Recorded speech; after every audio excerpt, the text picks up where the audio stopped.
Chapter 380. Lin Luoran harvests more and more monster boluses and materials. The proportion of her wounded body on the beach becomes more and more obvious. One day, she stumbles out of the dense forest again. When she steps into the relatively safe beach, she almost collapses. The fingertips of her right hand have been trembling, and there is even a tiny wound between her thumb and index finger which is bleeding. Lin Luoran can't even believe that she just escaped from a rank 7 monster. To be more precise, she survived the fight between 2 monsters of at least rank 8, which saved her from the claws of the rank 7 monster. However, although she is badly injured, the rank 7 monster is not so good. Thinking of the monster's claws which she cut off unexpectedly, Lin Luoran feels it is a pity. If she could pick it up, it would be a good material for refining weapons. Lin Luoran rarely fights with others on the way of personal ability enhancement. In the past few months, she has fought 7 or 8 battles every day on this weird monster island. Whether she wins or loses, gains a lot from monsters, or escapes an embarrassment, Lin Luoran grows up quickly under such training. Although there is still a soft pure land in her heart, the mermaid has been quietly observing her and trying to figure out the secrets of this female cultivator in green dress. She is still very sensitive to her changes. Speaking of which, the personal ability of bearing essence is not a great thing. At least in the era when the mermaid was not trapped in the Sea of Sin. A cultivator in the bearing essence period was nothing in the eyes of the people of the water nationality like her. So what is so special about this female cultivator in green dress? First of all, she can climb ashore in the Sea of Sin. At first, the mermaid thought that she relied on some amazing spirit treasure to protect her. After months of observation, she basically ruled out this suspicion. There is probably no one in the world who is born to be cheap. With the amazing spirit treasure that cannot be damaged in the Sea of Sin, she still has to go to the island and get injured by monsters every day. It's not that she has eaten too much and is in a hurry to go to the island. One day, when Lin Luoran drags the corpse of a green bear monster which is on the verge of rank 6 back to the beach, the mermaid finally understands this female cultivator in green dress. Lin Luoran still has the personal ability of the early bearing essence period. However, she is dragging the corpse of a green bear monster which is on the verge of rank 6, which is equivalent to the late bearing essence period. A grade 5 flying sword in Lin Luoran's hand can't make up for the gap of 2 small realms. The mermaid doesn't even bother to think about what kind of trick Lin Luoran used to kill this green bear. Compared with the bruised body of the green bear, the living Lin Luoran looks more ferocious. Although she has lost her body, the mermaid's eyesight is still there. She can tell at a glance that Lin Luoran's internal organs are seriously injured under the surface scars. It was common for cultivators to engage in combat when encountering an enemy, but it was rare for them to be able to force their opponent to the point of breaking their arms and legs. Lin Luoran's internal organs are damaged because 3 of her ribs are broken, and the bones are inserted into her internal organs. Even for a cultivator with a strong body, it is still shocking that Lin Luoran can walk so far. What's more, she was supposed to be a delicate female cultivator. What's more, in addition to 3 broken ribs, even her hand which is dragging the green bear is hanging down powerlessly. Whacking all over her body, multiple fractures and broken ribs are inserted into her internal organs. Cultivators in the period of bearing essence haven't cultivated their primordial spirit, so they can't choose to possess like gathering vitality cultivators. Although they are cultivators, they only have one life like ordinary people. Why is this female cultivator in cyan dress who only has one life so stubborn? Or is stubbornness a deep-rooted nature for this female cultivator? In the eyes of the mermaid, Lin Luoran is like a stalk of grass that can't be trampled to death. Every time she fails, she will make progress. She is not afraid of the dangerous jungle on the island. After healing, she will even face challenges with a more energetic look. When a stubborn person has the trait of prudence, she will become extremely difficult to deal with. The mermaid feels that she has seen through Lin Luoran, who loves to wear cyan dress. She will never admit that after observing her for a few months, she still can't figure out why Lin Luoran talked nonsense and wanted to ferry these demons. This is a fact that the mermaid is so depressed that she can't even cover up the evil wind tearing her body. Well, she is just a stubborn female cultivator like those smelly and hard stones at the bottom of the sea of sin. The mermaid is indignant. When Lin Luoran looks at her, she dives back to the bottom of the sea with a guilty conscience. Lin Luoran takes her eyes back casually. After living next to each other for a few months, she never mentioned about ferrying them. Does it make the mermaid impatient? Things in this world are so strange. When you bend down and try to pull someone out of the mire, the sufferers who have nothing to rely on and are waiting for death will even doubt your intentions. However, if you take a high position and wait for these desperate people to take the initiative to grab the last straw, everything will become completely different. Do you cherish the opportunity you get by begging? Lin Luoran doesn't say yes or no. After a few months of adventures, Lin Luoran grows up quickly. The experience of escaping from death for countless times and almost dying in the hands of seemingly insignificant monsters has magnified the cautiousness factor in her character countless times. Compared with her previous soft-heartedness, Lin Luoran feels that she is leaning towards the former glorious but dog-eat-dog image of a cultivator who speaks with strength. She hates that she is about to become this kind of person she used to despise. However, the reality tells her that this is indeed the price to pay for growth. Lin Luoran's temperament has changed from a pool of still water to a feeling of a sword in a box, which is about to be unsheathed. Yes, the sword is in a box. In an environment like the island, if she doesn't hide her edge, it means that she will be much more dangerous. The painful experience of killing a rank 6 monster on the verge of death has taught Lin Luoran the strategy of survival on the island. With her physique, she has to lie on the beach for more than a month before she can sneak into the interior of the island to investigate the route again. During this month, Lin Luoran has been thinking a lot. In the past half a year, apart from collecting monster boluses and precious materials from monsters, Lin Luoran's most successful mission is today. In the beginning, she only covered a distance of dozens of miles, but she was not discovered by a rank 7 monster until she reached the foot of the mountain on the island. It is already more than 400 miles into the center of the island. In the past half a year, after defeating countless low-level monsters, Lin Luoran has learned how to survive in the dangerous monster camp in blood, just like those cubs who have an epiphany after experiencing a survival crisis. Today, she has successfully sneaked for more than 400 miles before being discovered by a rank 7 monster. Preserving good combat power is the key to her escape. Of course, Lin Luoran's ultimate goal is not to escape from a rank 7 monster. Her destination is not this peaceful beach, but the place behind the towering mountain, closer to Mount Penglai. Therefore, her goal is never how to escape back to the beach, but how to climb over the mountain and challenge the dignity of a rank 9 monster while saving her life. For this goal, she can even acquiesce to become cold-blooded temporarily. You really don't care about them? Fire Phoenix's voice is a little surprised. It has been watching Lin Luoran from the beginning. Fire Phoenix knows better than many people that this female cultivator always has the weakness of being soft-hearted in some aspects. She has screwed up a lot of things. However, when Lin Luoran really abandons this weakness, Fire Phoenix still feels that Lin Luoran is more lovely and plump. She is more like the former owner of the space many years ago. She is full of flesh and blood instead of a gloomy cultivator, who is as thin as a piece of paper in the world of cultivation. She cultivates her power, but not her mind. The them mentioned by Fire Phoenix at this time is obviously the countless ghosts in the Sea of Sin. Of course, it will not be soft-hearted. It just feels a little pity that such a large number of ghosts can bring a qualitative leap to Lin Luoran's power of faith. Proud as Fire Phoenix is, it will never admit that there is a trace of disappointment in this pity. Lin Luoran lowers her head and smiles. This is an opportunity. If I can climb over the mountain where the rank 9 monster is, I will certainly not risk coming back for these ungrateful ghosts. Fire Phoenix is speechless. The mermaid only guesses Lin Luoran's situation in the jungle every time. She comes back to the beach in embarrassment. However, Fire Phoenix stays in the space and can't show up, but it can more directly witness Lin Luoran's transformation process.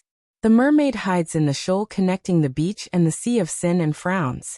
She doesn't understand who Lin Luoran is talking to, which makes the mermaid vigilant. More importantly, Lin Luoran's words reveal the meaning.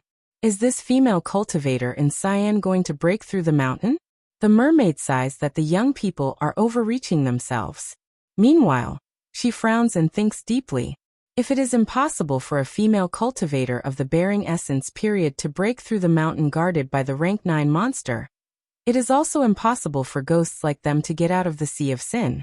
The difference is that whether the female cultivator in Cyan dies in the hands of the rank 9 monster, or seizes the 1 in a million chance to slip through the forbidden land of mountain mist, she will never return to the beach next to the Sea of Sin, as she said.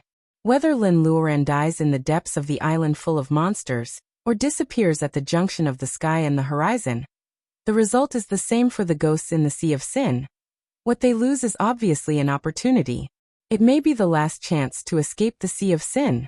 Faith. The mermaid hiding in the dark has been struggling for a long time. It is not that she can't use this thing to exchange. What she is worried about is that among the ghosts who survive in the Sea of Sin, who still have faith, which sounds like it is from a different world from them. It is nonsense to talk about faith with the ghosts in the Sea of Sin. I know the number of updates these days is nonsense, but I have decided to go home on the 12th. I should be able to update twice on the 13th. Please forgive me for a few days. Chapter 381. After exploring the way for half a year, Lin Luoran feels that she has learned a lot about this jungle. At least, she knows how to hide her breath even if she doesn't rely on space. She also knows how to find the least toxic food in a pile of colorful mushrooms and berries that won't cause any adverse reaction. Of course, this is just the most basic survival skills in the jungle. The closer to the center of the mountain where monsters are above rank 6, Lin Luoran needs to make a more detailed and thorough plan. This day, early in the morning, she puts all her daily utensils into space on the beach, and wipes her flying sword repeatedly. It seems that she is ready to leave. The neighbors who have been watching for a long time finally stop Lin Luoran under the leadership of the mermaid. At that time, the blood moon has just disappeared. The early morning light shines on the determined and straight back of Lin Luoran. When Lin Luoran turns her head in the uneasiness of the demons, the mermaid's heart slightly moves. She seems to have touched the edge of faith. You don't think that I am so free, do you? Lin Luoran stares at the mermaid with a faint smile. The mermaid only sees the indifference in Lin Luoran's smile, and her confidence suddenly stagnates. Yes, this female cultivator is obviously going to break into the center of the island today. As she said, why should she stop for a group of exiled demons? They didn't accept her kindness at first. Lin Luoran's smile gradually fades. She turns around and steps into the green danger zone on the island. Wait! Lin Luoran stops, and there is a faint smile on her lips.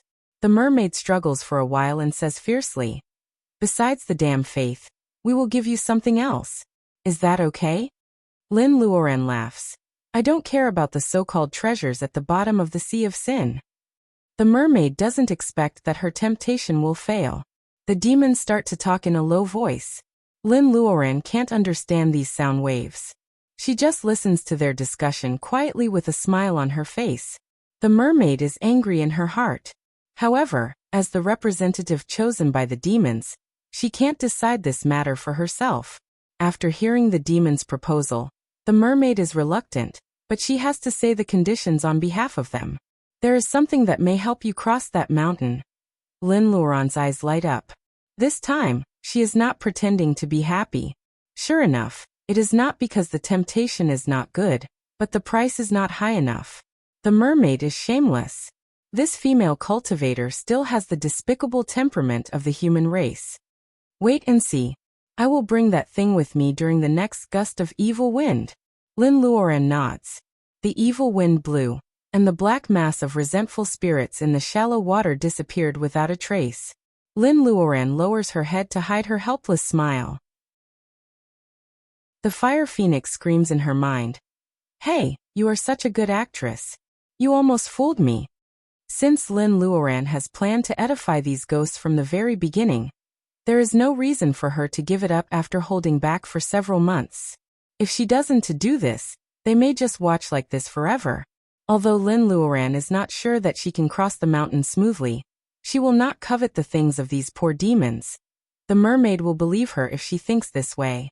Lin Luoran doesn't mind some unexpected gains. Although she is not sure that she can cross the mountain smoothly, she will not covet the things of these poor demons. The mermaid believes her in this way. Lin Luoran doesn't mind getting some unexpected gains. Compared with these easily deceived demons, Fire Phoenix, an old monster, doesn't believe that it doesn't see through Lin Luoran's clumsy play. Perhaps she doesn't even completely deceive the mermaid? It doesn't matter. What they need is just an excuse that they are willing to accept. Then they will firmly grasp the olive branch offered by Lin Luoran. The wind blows away some of the thick fog lingering over the island. The sun is white and powerless like a light bulb. Lin Luoran looks into the distance. There are still more than 20 hours before the next storm. Maybe she can make some arrangements during this time. She flashes into the space and rushes into the room to rummage. After a while, she finds a few old jade boxes. Before the jade boxes are opened, Fire Phoenix and the other two have already run away like ghosts. "You, are you really going to use this thing?" Fire Phoenix's voice is trembling as if this jade box contains a big killing weapon that even it is afraid of. Not only Fire Phoenix, but also Wood Wolf looks terrified after being told what is in the jade box. Lin Luoran looks at the reaction of the three of them and becomes more confident. Everything in the world exists for its own reason. It's not that those things are dirty and inferior. It's whether you can use them in the right place. Lin Luoran holds the jade box and leaves the space. The Sea of Sin is full of tornadoes and water whirlpools. Lin Luoran clenches the jade box. She enters the island this time to explore the way. She has to come back after 20 hours. Lin Luoran steps into the island. The skill of sneaking seems to have penetrated into the depths of her consciousness. She naturally blends herself into the surrounding environment. She doesn't hold her breath.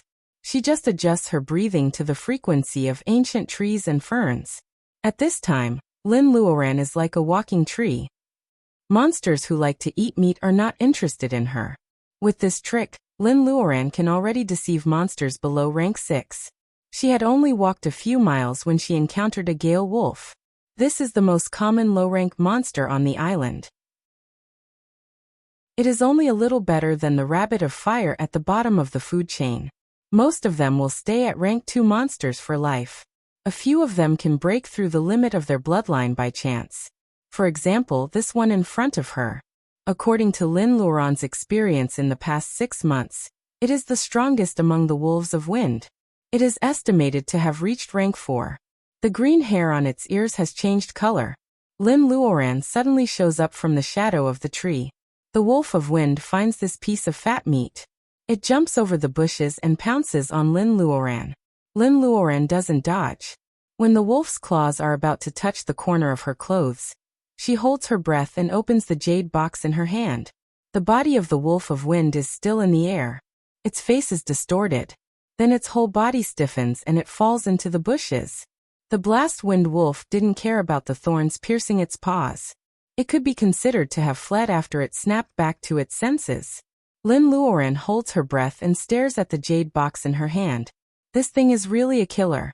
However, a rank 4 monster can't prove whether it really works or not. She has to continue to go deeper into the island. At least, she has to try it on a rank 8 monster. At the thought of facing a rank 8 monster, Lin Luoran's palms are sweaty. The jade box is covered with cold sweat. When the evil wind stops again, a new day is coming. The island is shrouded in mist in the early morning. The tallest mountain looks like the legendary Spirit Mountain from a distance. The mermaid is guarding the shoal with a bunch of demons.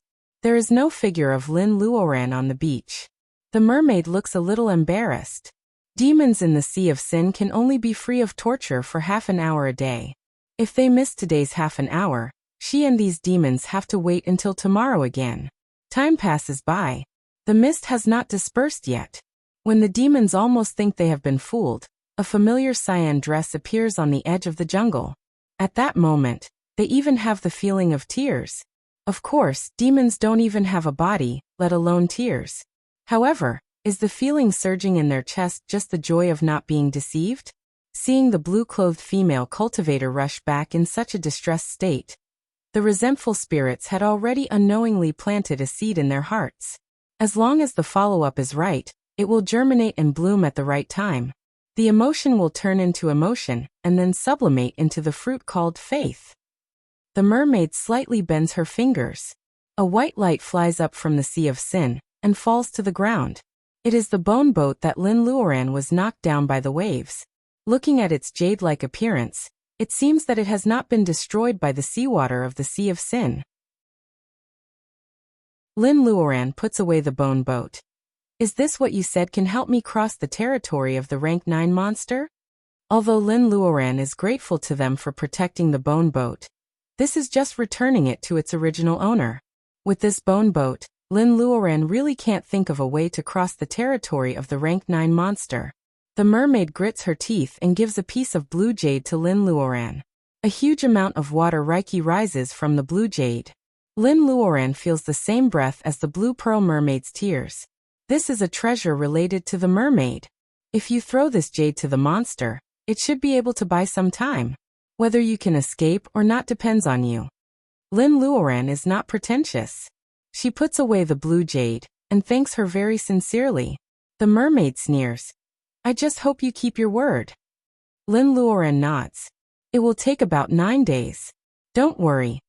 Demons and the mermaid are all skeptical, so Lin Luoran doesn't continue to explain. They don't need a glib tongue at this time. They only need her direct action. When the evil wind in the Sea of Sin blows again, demons are forced to hide back to the bottom of the sea to avoid most of the pain. Lin Luoran has already taken out a futon, and sits cross-legged on the beach. The white power of faith is flying around the fly Apsara's painted sculpture in her ocean of consciousness. Fire Phoenix said that compared with a lifelong wish, a god's wish has energy that Lin Luoran can never imagine. It is the power born of mercy. It can break through some kind of gray enchantment and send the dead to the other side of light. This is what Buddhists say.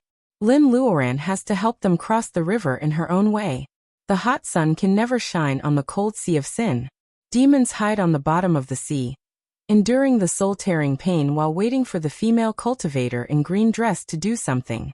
After waiting for a long time, when demons are about to be desperate, suddenly there is a clear voice.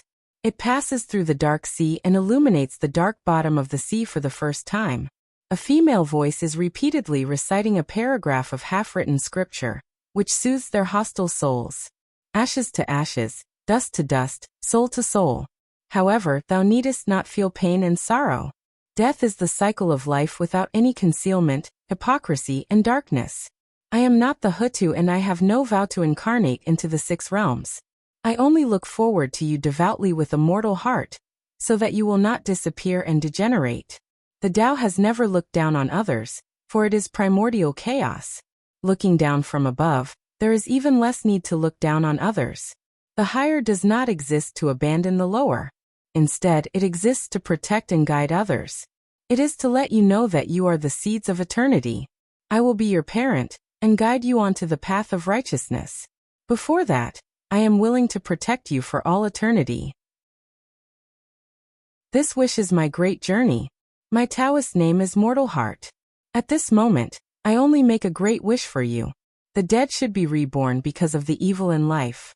If gods and Buddhas in heaven hear it, please don't stop my believers from going to reincarnation. The repeated female voice gradually softens the stiff face of the mermaid. It is like the sound of Sanskrit. She feels that her body, which has been cold for thousands of years, is warm again. The dead can be reborn because of the evil in life. Chapter 382. Lin Luoran chants persistently for 9 days. First, the light spots of faith flying in her ocean of consciousness respond. They are Lin Luoran's believers in the outside world. The power of faith has a wide range of uses. What Lin Luoran asks for at this time is just an insignificant thing. On the 5th day, these light spots of faith build a bridge in Lin Luoran's ocean of consciousness. Blessed by the Reincarnation Sutra, she chants day and night. The demons hiding at the bottom of the Sea of Sin feel warm for the first time in thousands of years. At first, they are just grateful. Later, some demons will come to the seaside to listen to this simple sutra, quietly when the Sea of Sin is calm every day. Compared with the half-written sutra, it is the persistent female voice that penetrates the thick, black and cold seawater. The clear and elegant female voice was calm and untainted. It sounded cold, but it made people feel at ease. The wraiths had long lost the concept of faith over the millennia, but on the morning of the 8th day, a black shadow's heart was at peace. After a pure white light of faith flew out of its head, it really disappeared from the wraith's sight. The wraiths were all burning up at that moment. The terrible thing about the Sea of Sin is that you can't get out of this place even if you are dead. They don't want to live. They just want to get rid of the bondage and enter reincarnation. I am willing to offer my faith. I am willing to offer my faith. They don't really lose faith. When the defense in their hearts is removed, demons find this fact. They have been suffering for so long that they forget the faith of hope. Faith is buried too deep. It only needs a guide. In fact, no one is more devout than these tortured demons. On the 9th day, the Sea of Sin is calm. Only the beautiful mermaid is left on the coast. Everything happens so fast. When she looks at Lin Luoran, who is sitting cross-legged, her eyes are very complicated. If she had really dragged this female cultivator into the water and made her a scapegoat, these vengeful spirits would never have been able to wait for the day of liberation. Would they? What? Do you have any other wishes? Lin Luoran notices that she is not willing to leave, so she opens her eyes and asks. The mermaid grits her teeth. She wants to say something but finally shakes her head. What she can't forget is to go to Mount Punglai. It's better not to talk about it. This cyan-robed female cultivator will arrive at Punglai eventually. As for why he wanted to go to Punglai in the first place, the truth had long become unimportant, hadn't it? The mermaid lowers her eyes and laughs. I'm willing to offer my faith and pray for the path of reincarnation. Only when he gave up on his obsession did he realize that his entire body was at ease. The mermaid feels that there is a line connecting her and Lin Luoran. Is the warm white light the guide to enter the path of reincarnation? Her body slowly becomes transparent, and finally disappears on the shore of the Sea of Sin. The breeze blows the fine sand. It is a soft beach. The seawater of the Sea of Sin is still so dark. However, there is no fishy smell because the demons are gone. When the mermaid is also freed, Lin Luoran is bathed in the soft white light. She lowers her eyes. At this moment, her expression is very similar to the incarnation of the fly Apsara's painted sculpture in the ocean of consciousness. After a long time, she stood up. Lin Luoran's knees are stiff after sitting for 9 days. She keeps chanting and doesn't get wet. For the first time, Lin Luoran realizes that bearing essence cultivators can really go hungry more than ordinary people. She is in a good mood now. I've underestimated you, little girl. This scripture is quite easy to recite. Fire Phoenix has been enduring for a long time. Seeing that things are over successfully, it finally can't hold it anymore. The light group of the power of faith in the ocean of consciousness that is almost substantial makes Lin Luoran feel very good. She doesn't care about Fire Phoenix's teasing. Didn't you say that the important thing is not what the scripture says? As long as I make a wish, they can feel the guidance of the power of faith? Lin Luoran feels that what Fire Phoenix said is very reasonable. It may not be the Sea of Sin that traps them. It is just the obsession in their hearts that they can't let go. Is it a prison? Fire Phoenix groans. Lin Luoran decides to bury this secret deep in her heart. I won't tell you that it is a copy of an online novel called Humanism Paradise that she accidentally read in college. Lin Luoran puts away the futon and takes out the blue jade that the mermaid exchanged for. She really can't see what is so special about it that it is worth the attention of the rank 9 monster. Out of caution, Lin Luoran decides to rest on the beach for a day and then set off. After waiting for half a year, she doesn't care about one more day. As soon as the blood moon disappears, Lin Luoran steps into the jungle against the thick fog again. She opens the jade box and smears the black mushroom-shaped substance on her body despite the nausea. Fire Phoenix in the space screams in a strange voice. Didn't this thing fail? How could you do it? Lin Luoran doesn't answer. 10 days ago, she took the jade box and walked to the foot of the mountain before she was chased by a flying snake. According to her estimation, it may be a rank 8 monster. Although this big killer can't pass the mountain smoothly, it is undeniable that it really lives up to the name of Big Killer in the long journey before. It sounds mysterious, but to put it bluntly, This black mushroom-shaped substance can make animals take a detour to escape from the eruption of magma in the underground of the Kalahari Desert because of its natural stench. Lin Luoran accidentally thinks that it is also quite effective on monsters. Lin Luoran only feels that this stinky mushroom smells bad, but she can accept it. She doesn't know why it is so magical. Monsters will avoid it like ghosts. Even semi-spiritual creatures like Fire Phoenix are afraid of it. Maybe this thing left a deep impression on the 3 big monsters in the space? Unfortunately, it doesn't work on rank 8 monsters. Lin Luoran's trip is still extremely dangerous. In the early morning, the jungle is shrouded in white mist. Lin Luoran stinks and walks among the ferns and towering old trees. Low-rank monsters smell the stench and avoid her quickly as if she is a flood. Lin Luoran rushes through the forest for 100 miles. This time, she enters the forest smoothly. However, this ancient forest that can breed monsters is obviously more dangerous. Low-rank monsters hate Lin Luoran's stench, but plants don't feel it.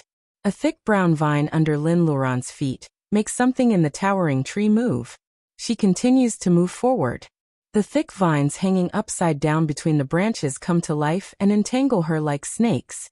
Lin Luoran dodges nimbly. The thick vines hiding under the thick dead branches and rotten leaves have already intertwined into a big net. The second she lands, the net shrinks and stretches, and Lin Luoran is successfully hung on the tree. The thick brown vines form a big cocoon. Of course, this is not a joke. This is the monster vine in the monster forest that can only survive on monsters' flesh and blood.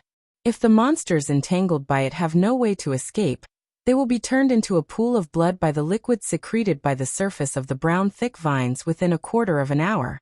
Finally, the blood will be used as nourishment for the thick vines. The thick vines think they can have a good meal today.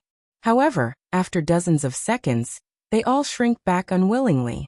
Lin Luoran falls to the ground again. She looks terrible. It seems that she is unlucky today. She just arrived at the area of 100 miles and she has already got into trouble. This kind of fearless monster vine looks no different from the countless vines in the forest. Even though Lin Luoran is a cultivator in the level of bearing essence, she can easily be caught by it if she is not careful. In fact, this thing is not difficult to deal with. Lin Luoran only needs to crush a few purple berries to make the monster vine avoid her automatically. The reason why her face was unsightly was that this kind of purple berry, which was very difficult to find, was the natural enemy of demonic vines, but it was also the favorite food of a kind of low-ranked demonic beast. They can smell the purple berries from 10 miles away, and they will chase them down. Lin Luoran decides to leave here quickly. Flying will attract the attention of monsters. Lin Luoran can only run in the forest at full speed. After walking for less than 10 miles, Lin Luoran hears rustling in front of her. Is she so unlucky? Lin Luoran clearly remembers that not far ahead is the territory of a rank 7 monster.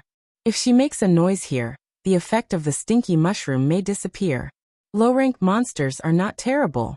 However, Lin Luoran can't help but feel numb when she thinks of these monsters appearing in groups. Chapter 383. Like the rustling of leaves in the wind, the regular and neat subtle sound reminds Lin Luoran of a house full of silkworms fed by her mother when she was a child. They were eating mulberry leaves in such a neat way. Of course, what comes to Lin Luoran is not the lovely silkworms. The sound can make people's scalp numb even without spiritual mind. Of course, it can't be the harmless silkworms, but the extremely difficult ants of gold. Lin Luoran knows that ants of gold are rank 2 monsters. 3 months ago, she hid in the dark and saw a group of golden ants eating a rank 6 python, leaving only a skeleton. At that time, she was surprised by the power of these ants of gold. She quietly picked up an ant's body. The monster bolus is just the size of a peanut.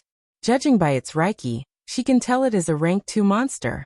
Lin Luoran is about to cast a spell to completely wash away the smell of purple berries on her hands. However, an idea flashes across her mind, and she feels that this kind of chase may not be a completely bad thing. She continues to move forward. Maybe it is the passage of ants of gold, or the stench of her body that makes all the nearby monsters run away. Lin Luoran's following journey becomes very smooth. Not long after, she sees the aggressive ants of gold. The heads of ants are the size of oranges. Lin Luoran's retina can only see a piece of golden color. Like a sea of wheat, wherever they pass, even poisonous flowers will eat 2 bites. The colorful jungle is in the direction where ants of gold come from. There is only a golden wavy sea of wheat on the horizon. Lin Luoran meets them on a narrow road. Ants of gold seem to have a collective mental disorder. Seeing ants of gold in the vanguard suddenly stop, ants of gold in the back don't know what happened. They recklessly step on the bodies of their own kind and come to Lin Luoran. They go the old way of the vanguard. Lin Luoran knows that it is because she not only has the smell of purple berries, but also stinky mushrooms which are hated by low-rank monsters. One is their favorite food, while the other is the stinky mushrooms which low-rank monsters avoid like ghosts.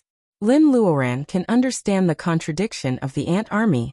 She thinks about it and bravely steps forward, approaching the ranks of ants of gold. Ants of gold smell the stinky smell and avoid it. However, Lin Luoran moves quickly. Ants of gold push each other, so that she has a chance to go deep into the center of the ant army.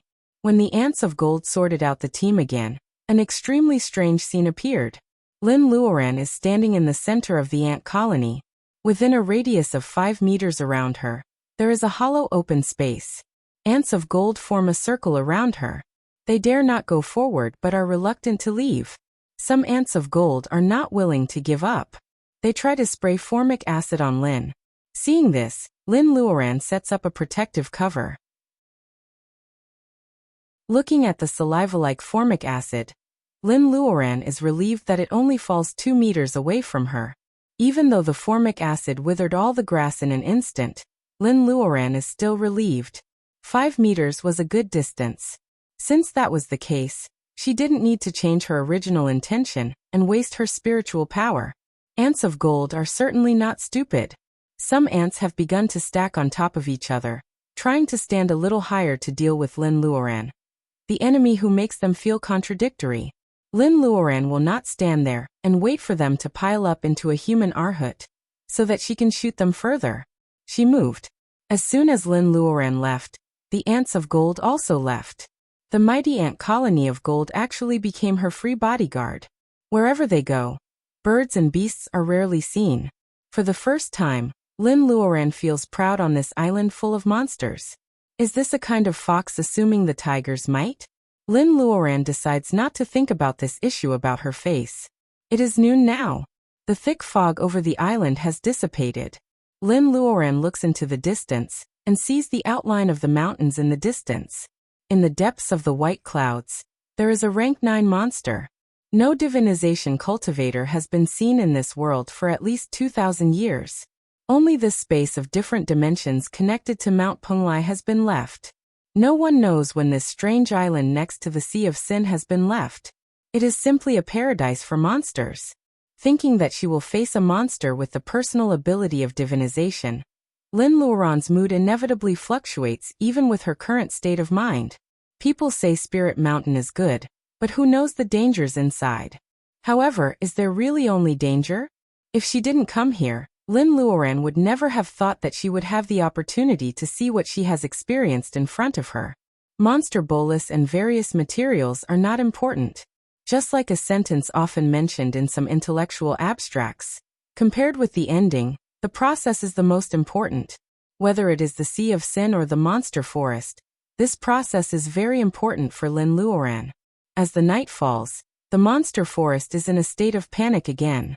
For humans, night is the time to sleep. For beasts, they get rid of the laziness in the daytime and officially start to hunt. Even monsters are not free from vulgarity. Night brings camouflage. Ordinary people can't see things. However, monsters hunt more by smell, touch and hearing. The night is actually a help for them. Rabbits don't eat the grass near their burrows. This is not applicable for carnivores. Beasts prefer to divide their territories by urine or body odor. Each of them occupies a territory. In this land, they are the supreme kings and they hunt and kill the weak animals wantonly. The reason why the monster forest violates this traditional habit is that monsters here can't see each other's level. However, they all know that the closer to the mountains, the more abundant Reiki is. Regardless of whether the demon beasts were intelligent or not, they all liked the feeling of spiritual energy cleansing the various tissues in their bodies. They knew that the warm airflow was a good thing.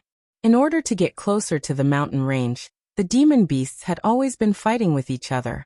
Therefore, although they can't see each other's personal ability, after so many years of fighting, they have formed a convention. The closer to the depths of the forest, the higher the level of monsters. Even if low-rank monsters want to challenge, they will not be stupid enough to break into the depths of the forest. However, high-rank monsters in the depths of the forest like to hunt at the edge of the forest. It's not that they don't want to eat the grass near their burrows like rabbits, but the rules of the monster forest determine that monsters who can stay near the forest have been tested by countless fights. In fact, their personal ability is almost the same. When they are hungry, it's best not to attack each other. Since their personal ability is the same, you can't eat me, and I can't do anything to you. It's better to go to the edge of the forest to catch rabbits of fire as soon as possible. Lin Luoran is destined to run into many monsters in the dark when she is going in the opposite direction, and the destination is opposite to each other. Ants of gold are so famous that all monsters run away when they hear them. However, they are only rank 2 monsters after all. It's already an unexpected gain for Lin Luoran to be her bodyguards for so long. There are more than hidden dragons and crouching tigers in the monster forest. Some talented high-rank monsters are not afraid of the army of ants of gold. For them, the heads of ants as big as oranges are hiding monster boluses of rank 2 monsters. Of course, human cultivators can't directly absorb Reiki in monster boluses. However, high-rank monsters don't have this concern. Although the demon cores of rank 2 demonic beasts were like peanuts for high-rank demonic beasts, when this kind of moving peanut demon cores appeared in groups in the depths of the demonic beast forest, a certain demonic beast hiding in the dark swallowed its saliva greedily. These ants of gold usually come and go like a gust of wind. They are only active near the outer edge of the monster forest. Today they go into the depths of the forest as if they have lost their minds. It serves them right to be taken advantage of by the ants of gold. A pair of greedy eyes glances at the places where ants of gold go. It stays for a while on Lin Luoran in the center. Hey, what kind of monster is this? Why haven't I seen it before? Seeing that a monster can stand in the encirclement of ants of gold and walk leisurely, its limited wisdom is not as flexible as the human mind. However, it still keeps some vigilance for unknown creatures. This thing opens a pair of ugly eyes and follows the ants quietly. It doesn't go forward to eat immediately. Surrounded by ants, Lin Luoran has enjoyed the treatment of a queen on patrol since noon. In order to keep the interest of ants of gold, she crushes 2 of these extremely difficult to find purple berries on the way. The temptation of delicious food makes these low-intelligence ants of gold excited. They keep following her into the depths of the forest. Estimating the distance they have walked, Lin Luoran should be 400 miles deep into the monster forest now. The towering mountains are in front of her. This is the place where high-rank monsters often appear. Lin Luoran doesn't dare to take it lightly in the ant colony. After walking for a while, ants of gold in front of her suddenly stop. Lin Luoran narrows her eyes. She has already felt the malicious eyes hiding in the dark. What makes her depressed is that there is more than one. She is so careful, but she still falls into the encirclement. She just doesn't know what rank the monsters in front and behind are. Chapter 384. Ants of gold begin to get restless. The blood moon's creepy reddish moonlight shines through the gaps between the branches of the towering trees. Lin Luoran's face looks unusually pale under the moonlight. Lin Luoran certainly won't be discouraged before seeing the enemy. She just feels strange that ants of gold are restless. With her eyesight, she looks around but finds no trace of monsters. High-rank monsters are extremely difficult to deal with. Besides, they are good at hiding. It's really not good news for Lin Luoran. She frowns and knows that it's time to give up the ant colony. However, she can't act rashly because the situation ahead is unclear. Just when Lin Luoran is in a dilemma, she finds that the ant colony is suddenly in chaos. The ants of gold behind her change their previous disgust for stinky mushrooms. They even want to rush to the area of 5 meters.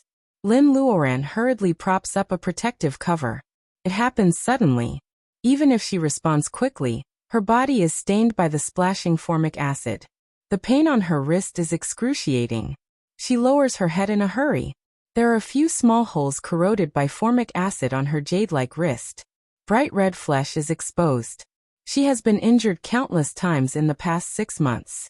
If the metabolism of cultivators is not different from that of ordinary people, Lin Luoran must be covered with all kinds of scars at this time. Long illness makes a good doctor. Lin Luoran is quite experienced in wound treatment at this time. Formic acid is hard to deal with. She makes a prompt decision and covers her fingertips with gold wackin. She digs out the rotten flesh by force. Physical pain is not the most important thing when it comes to self-mutilation. Lin Luoran works fast and ruthlessly. She digs out the rotten flesh, and the spring water in the space flows over her wrist. The formic acid is completely washed away. Lin Luoran crushes the circulation bolus and applies it to the wound. The medicine brings a cool and comfortable feeling to the wound, and the pain gradually subsides. Lin Luoran is not only fast but also alert to the movements around. There are many ants of gold outside the protective cover. These ants suddenly become violent not to attack her. Looking through the gap of the protective cover, Lin Luoran finally sees what the high-rank monster hiding behind the ant colony looks like. That thing is about the size of an ordinary cattle with a long tail. It is covered by ants of gold, and its appearance cannot be seen clearly. Lin Luoran thinks it should be a high-rank monster covered with scales. It seems that even the formic acid of the ants of gold can do nothing to it. Ants of gold clings tightly to the monster's scales. The monster suddenly shakes violently and many ants of gold fall off. Lin finally sees a touch of black and purple covered by the golden ants. This is a monster covered with black and purple scales. Taking advantage of the time when ants of gold shake off, it raises its 2 or 3 meters long tail high and then falls down. Many ants of gold are smashed to death. Lin Luoran is vigilant. When the long tail slaps down, the whole ground is shaking. No wonder the ants of gold can't stand it. The scaled monster slaps dozens of times and all the ants of gold around it are killed. The corpses of the ants are piled up on the ground, like a pile of wheat that has just been harvested. Lin Luoran finally sees the whole picture of the monster. Its body is the size of cattle. Its limbs are short and powerful. It has a pointed mouth and its whole body is covered with black and purple hard scales. Even the eyelids have scales. It is armed to the teeth. It opens its mouth and a pile of ants of gold is sucked into its mouth. It smacks the ants and eats them with great relish. Thinking of the appearance of the monster, Lin Luoran thinks of the pangolin in the outside world. Of course, this thing is not a pangolin. It is a high-rank monster with thick skin and flesh. It is not afraid of the siege of ants of gold. It doesn't even show any other abilities. It just smashes these ants to death with its strong physical strength. It is certainly not a good choice to stay here. Lin Luoran is not in danger when she is trapped in the middle of the ant colony. The real danger is the pangolin-like monster that feeds on ants of gold, and another unknown monster that has not attacked, but is staring at Lin Luoran. Where can she escape? Lin Luoran makes a decision in an instant. Escape to the rear. For the first time, she summons the flying sword in the monster forest. When she passes by the black and purple pangolin, the latter subconsciously slaps her with its tail. After Lin Luoran avoids it alertly, the pangolin hesitates for a while. In the end, it doesn't catch up with her. Instead, it lowers its head and enjoys the food of ants of gold. Lin Luoran sweats coldly and directs the flying sword to go through the dense forest of old trees. She is right. The black and purple pangolin monster comes for those ants of gold. She is not its main target. What makes Lin Luoran confused is that the monster following her is obviously not interested in ants of gold. That thing seemed to have set its sights on her, and was determined to eat her into its stomach as tonight's dinner before it stopped. The old trees in the forest seriously affect Lin Luoran's flying speed. Lin Luoran is almost caught by the ubiquitous vines and branches several times. Lin Luoran is depressed. Above the old trees is the vast sky. It is the best place to fly on the sword. But she knows this method won't work. The unobstructed sky belongs to the flying monsters like pterosaurs. If Lin Luoran tries to fly over the mountain in the air, she will definitely be surrounded by various flying monsters. Flying on a sword in midair was simply telling those hungry demonic beasts that there was a snack in the sky.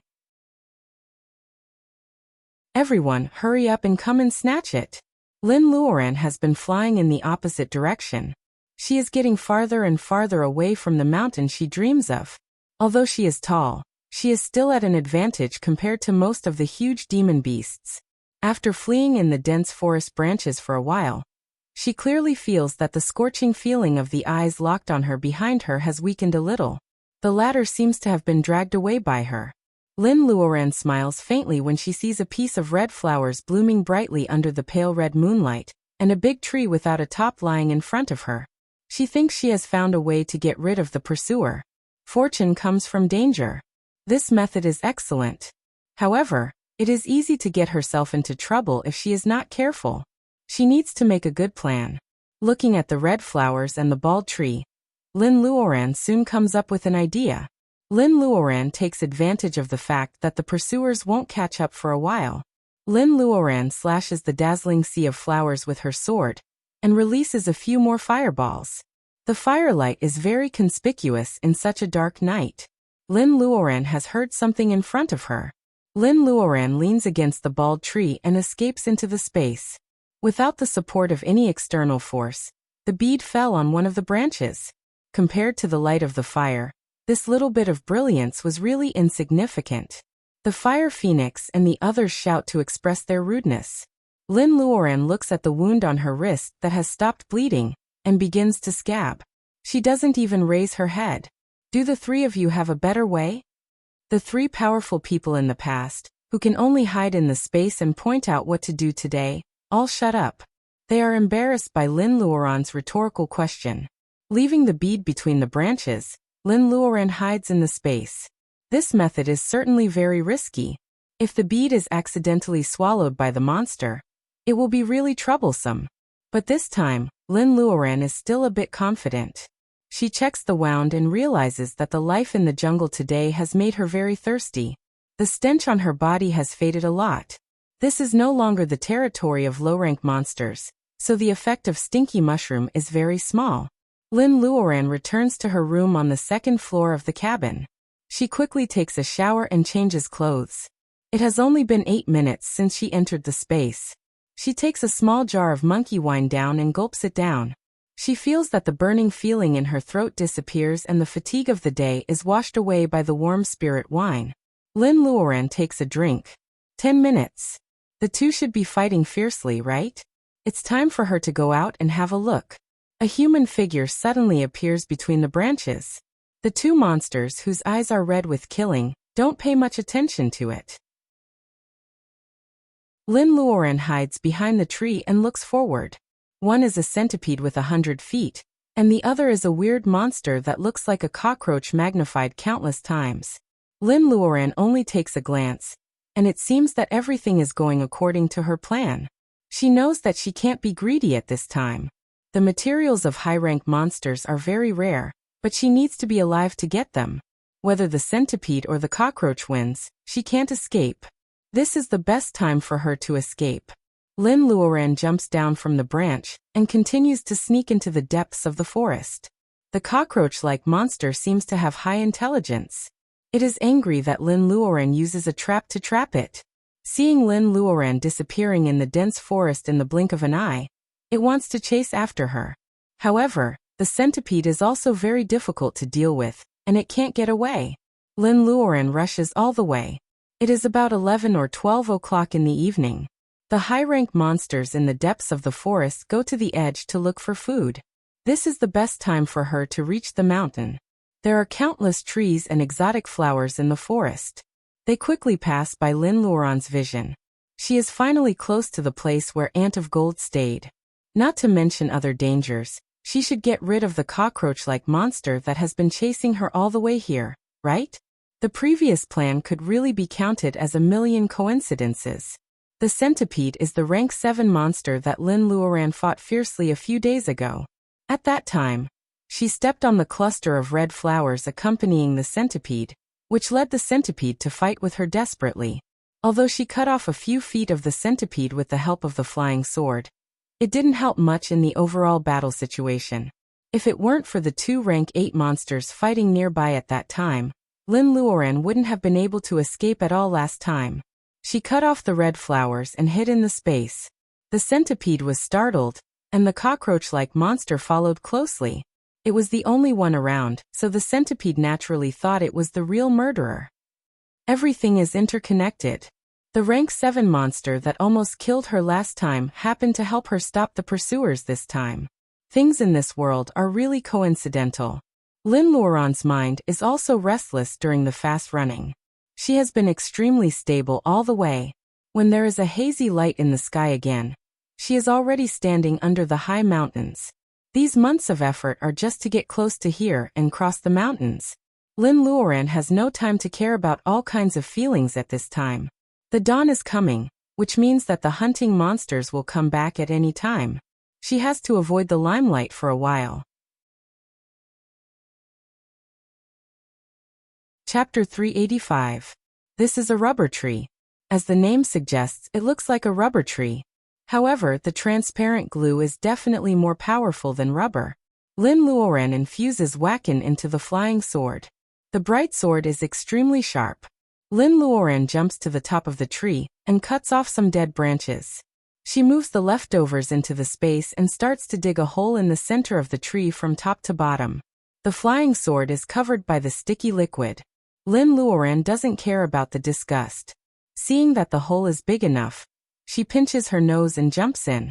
Cultivators in the level of bearing essence have their own internal circulation. It is not difficult for them not to breathe for a few hours. Lin Luoran closes her eyes, nose, mouth, and mouth. She lets the transparent mucus cover her head. She resists the desire to move and becomes a statue. The sticky liquid soon wraps Lin Luoran into something like amber. Lin Luoran is decisive enough. When the glue solidifies, a yellow-spotted tiger with wings on its back jumps over the top of the tree. It doesn't notice the human-shaped amber in the center of the tree. Lin Luoran chooses a good angle.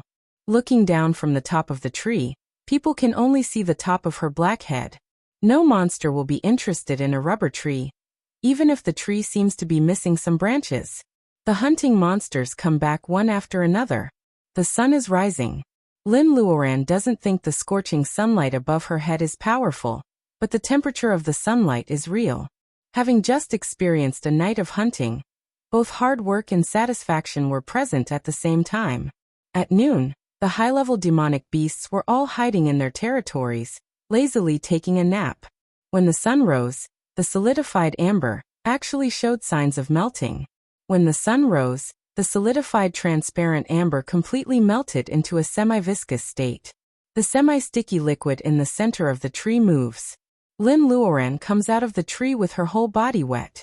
Although her eyes, nose, mouth are closed, she still can't help coughing violently because of the sticky liquid in her mouth and nose. The magic of the rubber tree is that the mucus will solidify quickly when it meets the air. When the temperature rises to a certain level, it will melt quickly. Lin Luoran has done an experiment. As long as it is not raining, it only takes about 10 minutes for the glue to melt at noon. This meant that she would be able to hide for most of the day and escape at noon, when the demonic beasts were the most tired. This was the best time for her to ascend the mountain. Red light flashes on Lin's body. Glue is most afraid of fire, so it evaporates quickly. Feeling that the sticky feeling is gone, Lin Luoran feels refreshed. She looks around and chooses a direction to go to the top of the mountain. In the past 6 months, Lin Luoran has been familiar with the forest, so she can use some native plants and aborigines to sneak to the foot of the mountain. However, Lin Luoran has never set foot on this mountain. It should be said that she tried to go up the mountain, but she always failed. Thinking that a rank 8 monster in the level of gathering vitality may be hiding behind an old tree on the hillside, Lin Luoran's palms are sweaty. She was only in the early stage of the core formation realm, so she couldn't help but be nervous. The wind gently blew past his cheeks. This mountain range, which was covered in clouds and mist all year round, was filled with all kinds of ripe berries. The flesh of the berries was almost bursting through the skin. They hung on the treetops or branches, emitting an alluring fragrance. Lin Luoran can't help but take a deep breath. This fruitful scene reminds her of the backyard of Lin's family. The loquat she planted last year should be ripe now, right? Putting aside these irrelevant fantasies in her mind, Lin Luoran's eyes focus on the forest in front of her again. She has imagined many times how dangerous this mountain, which is absolutely the top area of the monster forest, is. However, when she really climbs up the mountain, she finds that it is like a paradise with birds singing and flowers fragrant. Along the way, Lin Luoran doesn't dare to relax. She only wants to climb as high as possible when the high-rank monsters are napping. Because she has to avoid the monsters, she has only reached the middle of the mountain after 2 hours. This mountain range was taller than what she had estimated. Seeing the strange scene, Lin Luoran also dares to be careful. A few minutes ago, she has heard tigers roaring in the distance. It should be their nap time. Lin Luoran really wants to rush over the mountain, but her reason tells her that she will just lose her life in vain if she blindly does it. Even though she doesn't value her life, her relatives and friends of Lin's family have placed their hope on her. Lin Luoran is reluctant to bury herself in the monster forest. She can't hurry now. Lin Luoran feels a little pity, but she still quickly investigates the nearby terrain. The sound of running water comes from the hillside. Lin Luoran walks carefully for a while, and finds that there is a small waterfall after turning around the mountain wall. Under the waterfall is a stone slope with steps. The water falls into a small blue pool at the foot of the mountain like silver threads. Lin Luoran looks around for a while. This place is hidden behind the slope and bushes. It looks relatively hidden, but there may be monsters drinking water from the waterfall. Choosing this place as a camp, the risk and the safety factor are 50-50. She hesitates for a while and finally gives up here. Maybe it is safer to hide in the bead space? It is not as eye-catching as a living person. She just needs to be responsible for hiding the bead. Lin Luoran finds a bush far away from the waterfall. This plant is only half the height of a person. Its branches are old and hard, and its leaves are not much bigger than cactus leaves. At first glance, it is estimated that even herbivorous monsters will not be interested in it. However, Lin Luoran thinks this place is very good. She looks around carefully. After making sure that there are no chewing marks or monster footprints, she lies down on the bush. In fact, these branches are not too hard. In this way, when she comes out, she will not be so embarrassed, right? Lin Luoran has an idea and enters the space. Without support, the bead rolls into the root of the bush as usual. It is covered by a dead leaf and nothing unusual can be seen. It really looks like a safe place. Lin Luoran can relax after entering the space. She sits on the swing tied to the apple branch. For a moment, she wants to hide in the space until the end of the world. She doesn't want to go out and live in fear. What? Do you regret going to Penglai? Fire Phoenix comes out of nowhere. It shakes its head and looks like it needs a beating. Lin Luoran shakes her head. Lin Luoran's poor family has taught her that once she makes a choice, she must face it positively. Because of the conditions of the Lin family, she really can't have many opportunities to waste like other people of her age. Of course, she doesn't regret coming to Penglai. It's just that this space is so vast that she doesn't know when she will find Mount Penglai. What would be waiting for her after crossing this mountain range? Because of her fighting in the past 6 months, various monster boluses of various colors are piled up in the space. A few boluses a day means no less than 200 or 300 boluses. These things, together with the skins and useful claws and tails peeled from monsters, are all piled up in the open space by Lin Luoran. At this moment, it looks really colorful. Even though they were mainly low-grade demon cores and materials, they were still considered a considerable amount of wealth in the cultivation world of the past. Lin Luoran plays with the monster boluses in her hand. She has been used to living a nervous life in the past 6 months. She is not used to hiding in this safe place for a while. It's easy to think when you are too idle. Lin Luoran starts to take care of the space again. The spirit herbs she replanted are all growing well. Too many fruits on the fruit trees is a problem. It seems that she needs to cut down the fruits. She can't throw away the fruits after picking them. It's not a good habit to waste food. Lin Luoran thinks about it and decides to make some spirit wine. On the one hand, she doesn't waste the fruits. On the other hand, she can divert her attention. She is busy in the space for half a day. She makes 4 jars of wine and 4 jars of cider. She also tries to make mango wine. Because it is her first time to make the latter, she only makes 2 jars. She even makes a big meal for herself. For the first time in half a year, Lin Luoran has tasted delicious Sichuan cuisine. Lin Luoran almost cries because of the familiar taste of her hometown. Lying on the big bed in the room, Lin Luoran takes a short rest. Only then does she find that there is a quite modern laptop in the room. She hasn't used it yet. When she is about to open it, Fire Phoenix says that something is happening outside the space. What is happening? Before Lin Luoran can ask, she finds that the earth of the space is shaking. It can't be that the space is suddenly going to upgrade. Then there must be something wrong with the outside, right? Lin Luoran grits her teeth. Fire Phoenix stops her from moving. With a stroke of its claws, a fire mirror appears. It switches to the outside scene. It turns out that a white bear has picked up the bead and is shaking it hard. It seems that it wants to bite it to see if the bead is strong. Of course, she can't let it bite it. Lin Luoran has no intuitive feeling about the bearing capacity of the bead. When she thinks that the space will collapse, all the exotic flowers and plants here, including Fire Phoenix, will be destroyed. Lin Luoran doesn't know where she gets the courage. She boldly shouts, "Stop."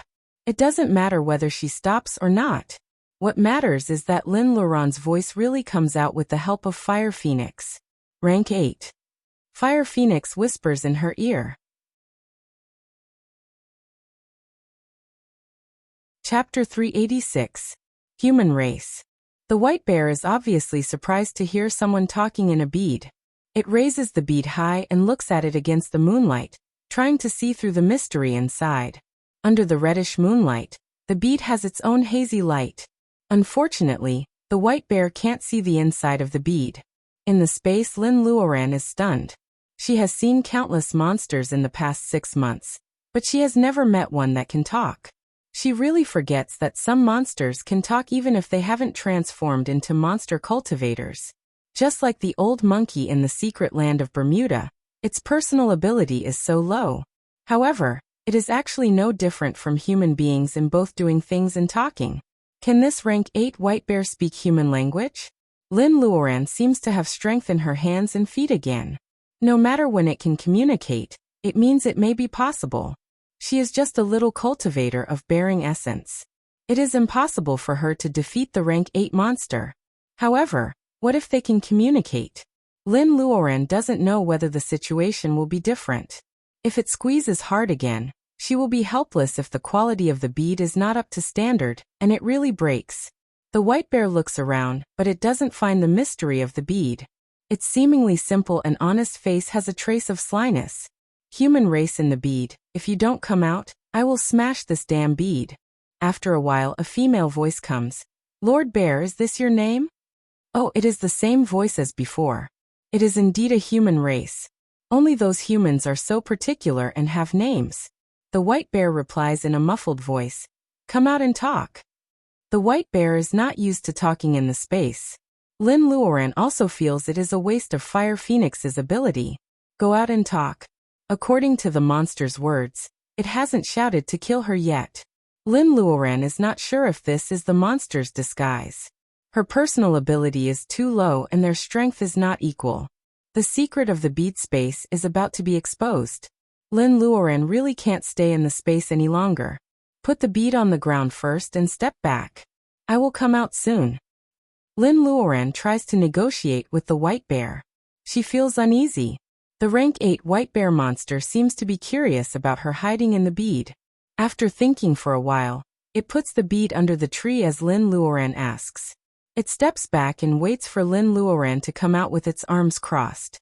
Lin Luoran is not used to seeing a 2-meter-tall white bear holding its arms like a human. She asks Fire Phoenix to remove the fire mirror, takes a deep breath and leaves the space. In such a short distance, Lin has never thought of running away.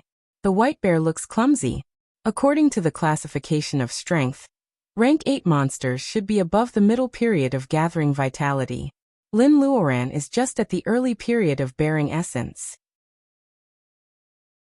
In front of the white bear, there is a big realm and several small realms between them. Lin Luoran is not sure that she can escape. Without full confidence, Lin Luoran is used to coping with changes by remaining unchanged. Human girl, you seem to be completely unafraid of your grandpa bear? The white bear stands not far away with its arms crossed. It has been looking at Lin since she showed up. Although it doesn't speak or move, the 2-meter-tall bear still gives Lin a natural sense of power. Lin Luoran doesn't know whether it is because of the difference in realms or the pressure brought by the white bear's body. She also looks at the white bear quietly and then smiles calmly. Of course I am. But I can't beat you. It's useless to be afraid. Lin Luoran likes to talk to smart people because smart people always do things for a purpose. They will not do things in vain, and will not do things that are not proportional to their income and effort. Lin Luoran feels it is better to be a smart white bear than other monsters who want to eat her as a snack as soon as she shows up. She has to be alive to have a chance. The white bear shows an expression that people don't know whether it is crying or laughing. Its clumsy body shakes and it has already walked to Lin Luoran. It looks at her like looking at a beautiful toy. Its 2-meter-tall body lowers its head slightly and it says in a muffled voice, "Human girl, what can you do?" Well, what does it mean? Lin Luoran has thought of many countermeasures, but she really doesn't expect the white bear to ask this question. What can I do? She is stunned. How can she answer this question? Does this rank 8 monster want her to help? Lin Luoran admires her brain circuit very much. What a weird idea. The white bear suddenly pats her. Lin Luoran doesn't have time to react and she faints. Damn, the monster's guarantee is really bullshit. Lin Luoran has a dream. She dreams that she is holding a barbecue in the backyard with her relatives and friends. It seems that Cui Wanlu accidentally burns the kebabs. When she is half awake, she smells burnt meat. Lin Luoran really can't accept her apprentice's talent in cooking. She opens her eyes with dissatisfaction. And she actually wakes up. She first sees a very special roof. The beams are made of logs and the tiles are made of broad green leaves. It is very original. But where is the abominable rank 8 monster before she faints?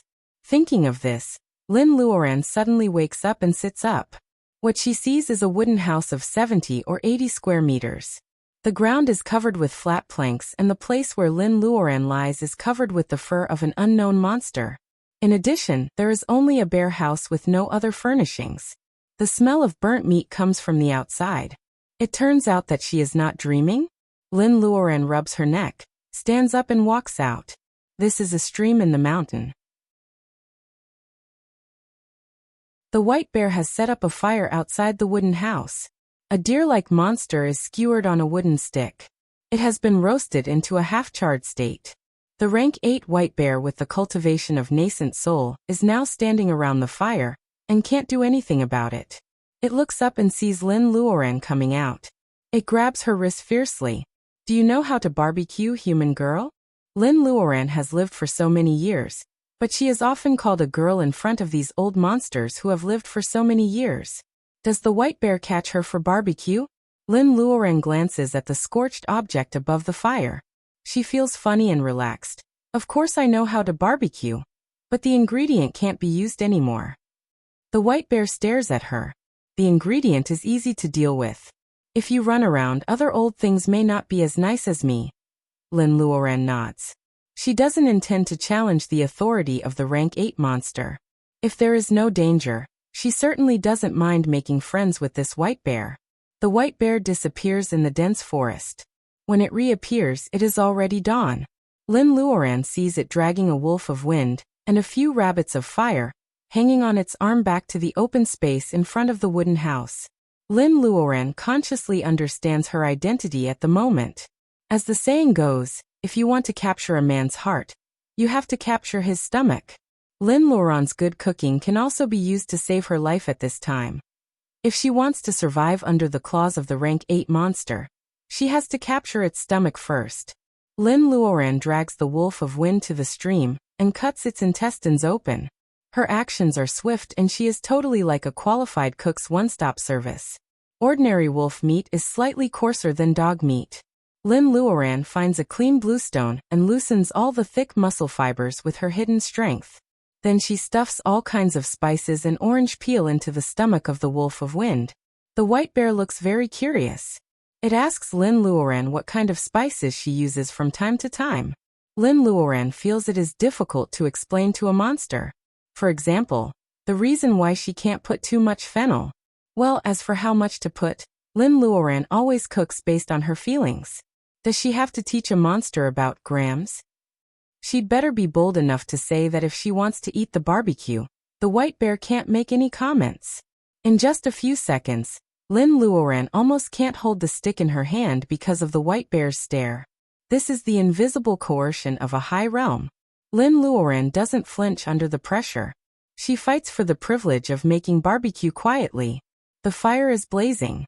She puts the whole wolf of wind on the fire, carefully brushes honey layer by layer, and turns it regularly. In less than half an hour, the wolf meat emits a fragrance. The white bear is impatient, but it also doesn't take it seriously. It seems that Lin Luoran's cooking is just so.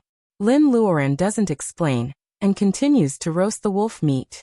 When the whole wolf is golden and oily, Lin Luoran gently cuts open the previously sealed belly.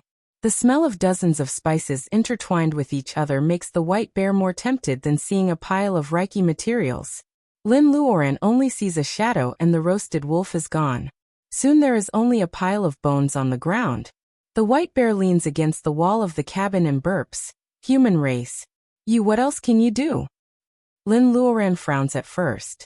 After thinking for a while, she relaxes. If it is something that ordinary people can do, there is no problem at all. But now the question is, what can you give me? The white bear turns its head. The satisfied expression on its furry face has disappeared. There is only curiosity about Lin Luoran. Such a weak human race woman dares to ask something from it. Chapter 387. The monster forest stretches for hundreds of kilometers, and it is close to the Sea of Sin. One day passes when the blood moon alternates with the day. Lin Luoran finally understands why monsters here are so aggressive when she really lives here. There was no gap between the battles. Within a year, the battles were even split between summer and winter. When she arrived, it was the beginning of summer. After she temporarily settled down halfway up the mountain, winter came like a sudden clap of thunder. First, she wakes up one day and finds that the sky begins to snow. She jumps to the canopy and looks down. Only then does she find that the monster forest, which stretches for hundreds of kilometers, has been covered by snow overnight and becomes a vast expanse of whiteness. In just a few hours, it has changed from summer to winter. The fruits and various berries in the forest, which can be eaten by low-rank herbivorous monsters such as rabbits of fire and jumping sheep, are buried in the snow overnight and wither. Lin Luoran doesn't pay attention to this problem at first. She just feels it a pity because Lin Luoran is actually quite interested in many species. Lin Luoran, who has space, doesn't know what kind of changes the situation of the monster forest will bring if there is no transition season. However, in less than a week, she first discovers that winter in the monster forest is really terrible in a way. She is tanned. It doesn't mean that Lin Luoran is crazy about beauty. Cultivators' metabolism is very fast and their cells are very active. Under normal circumstances, melanin can't precipitate in time. How can she be tanned? This means that the white sun above her head has power different from what it looks like in this snowy season. The snow has not melted. Is it because the wavelength of the sun is abnormal? Lin Luoran is not an expert in this field. She can't figure it out after studying for a long time. She has to give up. This day, the weather is sunny and the heavy snow that has lasted for several days suddenly stops. Lin Luoran comes out of the cave that she uses as her residence. The snow has already reached her knees. Lin Luoran looks at the date and thinks that it will not snow again in the next half of the day. She decides to start working. For her, the deal with the white bear would only delay her time in the monster forest, but the safety factor would be improved a lot. Of course, there are gains and losses. Except for the final deal, As a rank 8 monster, the white bear doesn't have the right to protect Lin Luoran. She has to rely on herself to survive in the mountains where high-level monsters roam. Every second is a test for Lin Luoran's life when she is out of the territory of rank 8 monsters. It was a big test. Lin Luoran looks at the top of the mountain. Lin Luoran takes a long breath, picks up the bright sword and starts to cut those branches. When the white bear comes back angrily and sweaty, it sees Lin Luoran carefully planning the wood, which is cut into 2 inches thick. It becomes curious and temporarily gives up the previous experience. Can I build a house in this way? The white bear knocks on the iron phoebe. The wood doesn't break under its great force. Instead, it makes a dull sound. A house made of solid wood must be solid. In terms of material selection, Lin Luoran has a good eye. The white bear feels that it is worthwhile to fight with the black bull just now. Lin Luoran has long known the sturdiness of this wood. If she doesn't use her personal ability of bearing essence, she may not be able to cut it down with one sword. She also spends a lot of effort to break down the whole iron phoebe like this. Of course not. It is used as a wallboard. If you want to build a house, there is still a lot of preliminary preparation. Lin Luoran answers angrily. In fact, with her ability, building a cabin is really a piece of cake. However, the white bear wants to make a deal with her, and it will definitely not let her pass by the standard of a cabin. Strictly speaking, Lin Luoran's current task is to build a house that meets the requirements of the white bear on the hillside with the terrain and environment, a house instead of a house. At this moment, Lin Luoran wishes she had majored in architecture. How nice it would be if she had studied the branch of ancient architecture when she was studying ancient literature. This would definitely be a huge and time-consuming project, especially in a snow-covered season. Lin Luoran rubs her hands, which are frozen red. She once again finds a depressing place in the monster forest in winter. In addition to the white sun above her head, even the snow under her feet is many times colder than the snow outside. It's really bad news. The place Lin Luoran finally chooses is close to the small waterfall she first discovered. The path here is winding and secluded, which is in line with the artistic beauty of ancient Wuxia. There are mountains and water, and the view is wide. You can overlook the beautiful scenery of the waterfall hitting the stone. For the white bear who is obviously vulgar but pretends to be elegant, it should be very suitable, right? Anyway, Lin Luoran will not admit that leaning against the mountain wall can save her one wall when she builds the house. Lin Luoran clears a large open space near the waterfall and starts to lay the foundation. She originally planned to build the house with strong wood like iron phoebe, but the white bear is quite demanding. He also asks for heating halfway. Lin Luoran feels that the white bear is very hateful. This is totally a fart. It is true that the winter in the monster forest is extremely cold. However, does a rank 8 monster also need to keep warm? Lin Luoran is a little angry, but she has to change her previous idea. If she wants to keep warm, she can either use the fireplace or the wall. All wood materials are not practical. Should she use a mixture of brick and wood? Lin Luoran accepts her fate. She is not as powerful as the white bear. What else can she do?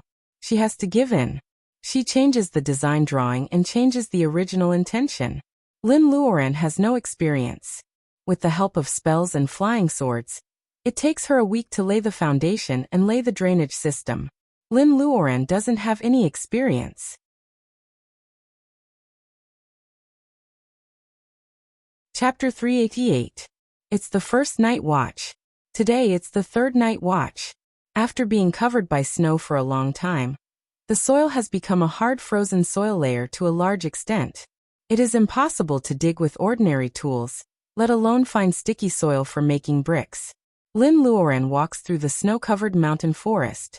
Her exposed skin has been tanned into a light honey color. At this moment, she looks like a vigorous female hunter in the forest. She is far from the fairy-like female cultivator.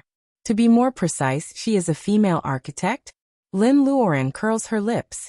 She is also a chef and a landscape designer. She jumps gently onto a protruding rock. The surface of the snow-covered rock is a little slippery. Lin Luoran looks at the rock and pushes it aside.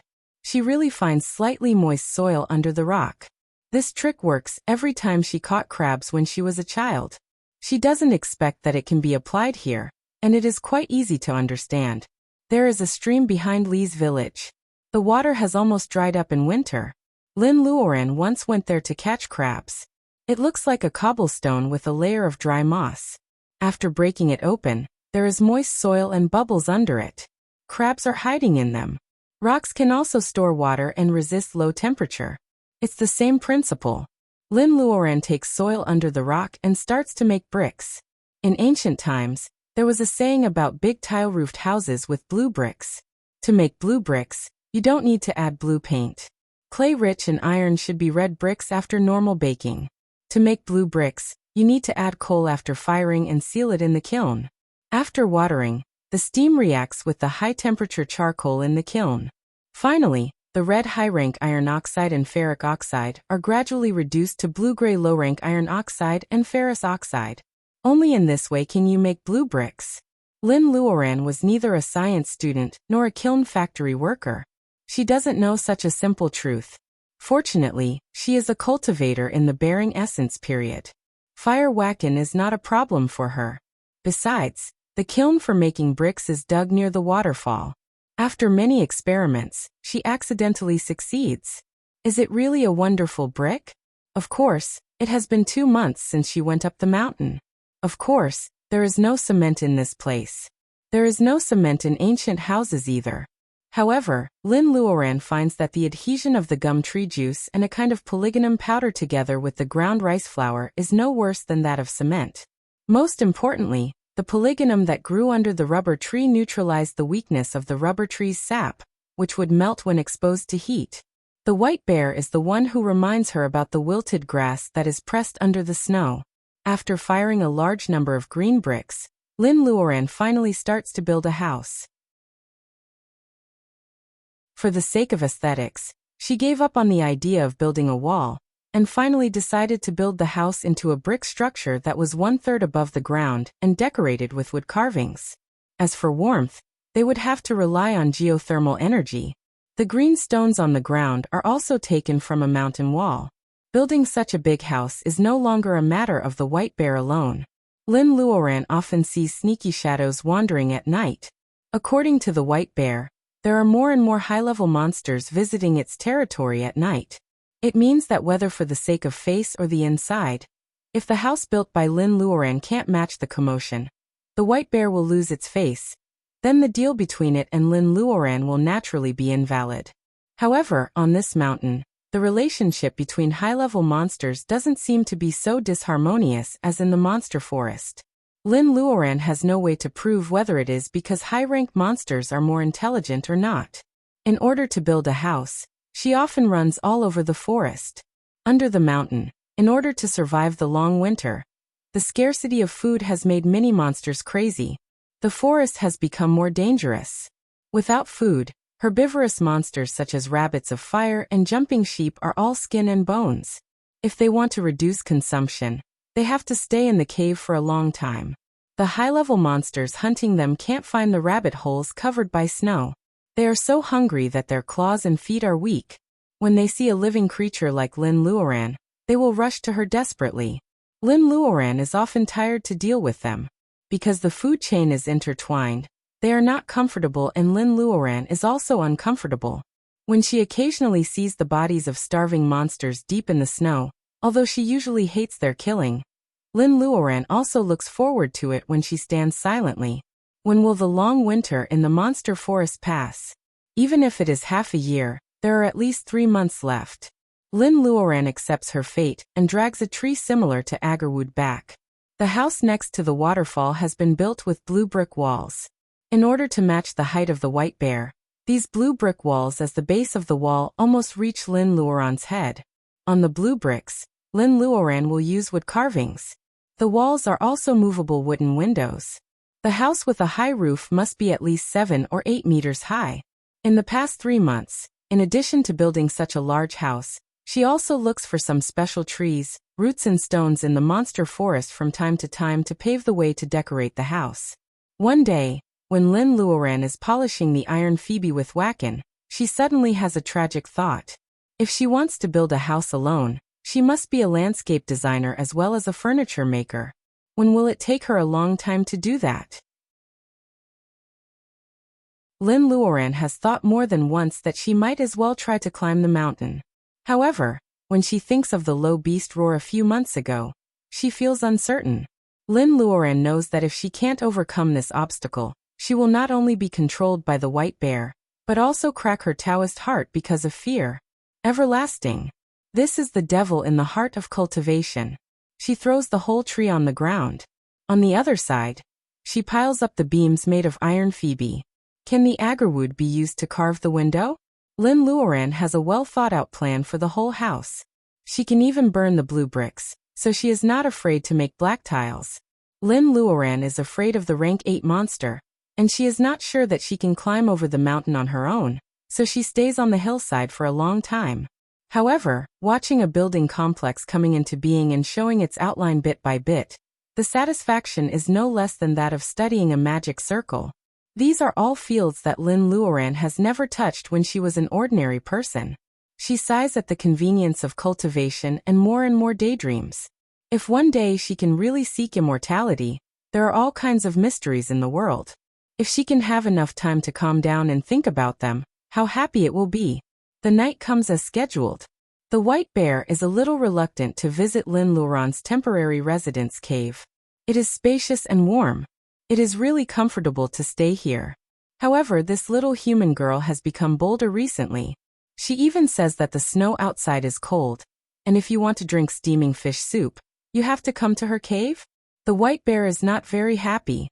Didn't it go deep into the cold pond to catch the fish? Why does it sound like she is doing charity?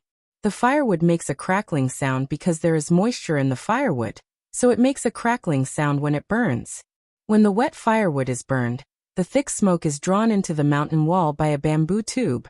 After winding through countless places, it comes out of the cliff where demon beasts rarely go. This human girl is very cautious. Even though she is in her territory, she is afraid that other demon beasts will find out where she lives. The white bear can't help telling Lin Luoran several times. High-rank monsters gradually become intelligent. Even if they can't speak, they know that killing monsters for boluses is not the right way. They can absorb Reiki in the air. As for why they still hunt low-rank monsters, it is because they are trapped in this dead monster forest. If they don't kill each other, they will really go crazy. A stone pot is hanging high and the fish soup has been simmered. On another fire, there is barbecued meat. The rabbit of fire is so thin that the white bear thinks it can only be eaten as a snack. Lin Luoran doesn't greet it. She lowers her head and carves a decoration with the help of the fire. Her fingers are moving around, and sawdust and shavings fall all over the open space around her feet. The white bear drinks the fish soup and says vaguely, "I don't know what you humans think. In order to cross this mountain, you are even willing to be a servant for monsters." Lin Luoran doesn't look up. She answers calmly, "Compared to that, isn't a monster that imitates human beings more strange? Whether it learns cooking or asks Lin Luoran to build a house for it, isn't it imitating human beings?" Lin Luoran has an indescribable weird feeling. The white bear's hand stops eating. After a short silence, it laughs so hard that its teeth are exposed. It doesn't seem to be as stressful as usual. "Who told you that I want to be a human? Isn't it?" Lin Luoran is stunned for a moment.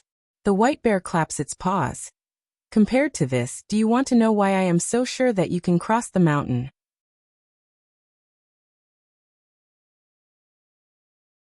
Chapter 389. The second chapter.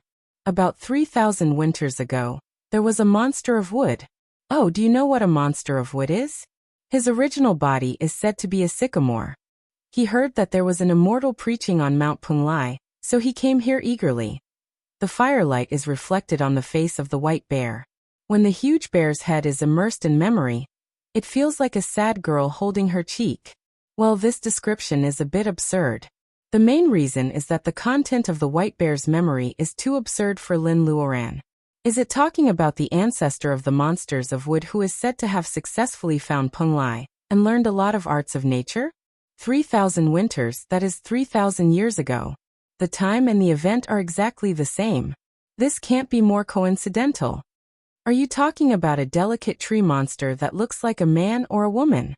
Lin Luoran takes a deep breath. The disgusting expression of a dreamy girl finally disappears. It looks at her in surprise. You know him? Judging from your bone age, you have not even passed 50 winters. How do you know the monster of wood? He is right. Human beings love to lie. Lin Luoran doesn't care about these monsters' belittling of human beings. She suddenly realizes something. The method you mentioned. Is it how the monsters of wood pass through this mountain? The white bear stares at her with contempt. He fought with the one on the top of the mountain and swaggered over. You little girl, don't you have a brain? Lin Luoran is speechless by the white bear and rolls her eyes. This big bear looks simple and honest. If it really saw the ancestor of the monsters of wood, wouldn't it be more than 3,000 years old? After 3,000 years, even a broken bowl has become an antique. It's normal for a bear to be smarter than a human being.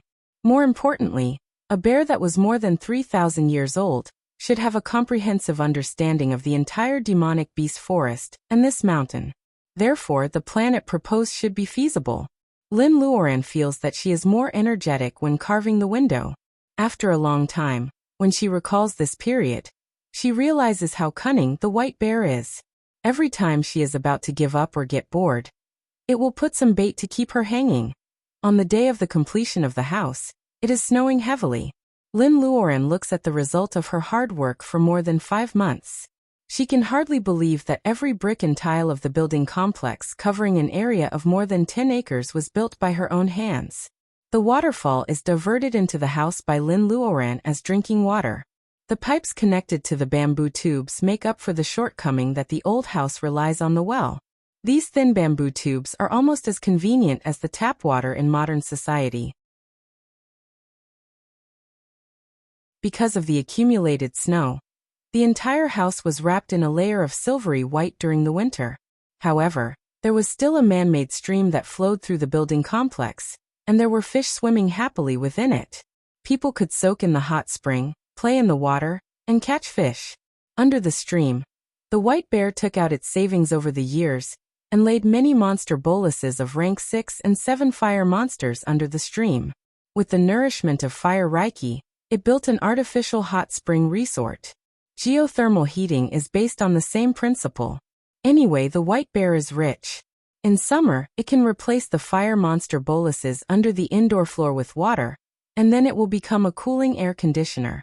It is really luxurious. Each door is at least more than 3 meters high, which is for the convenience of the owner of the house to enter and exit. The furniture is made by Lin Luoran according to the furniture of the Ming and Qing dynasties.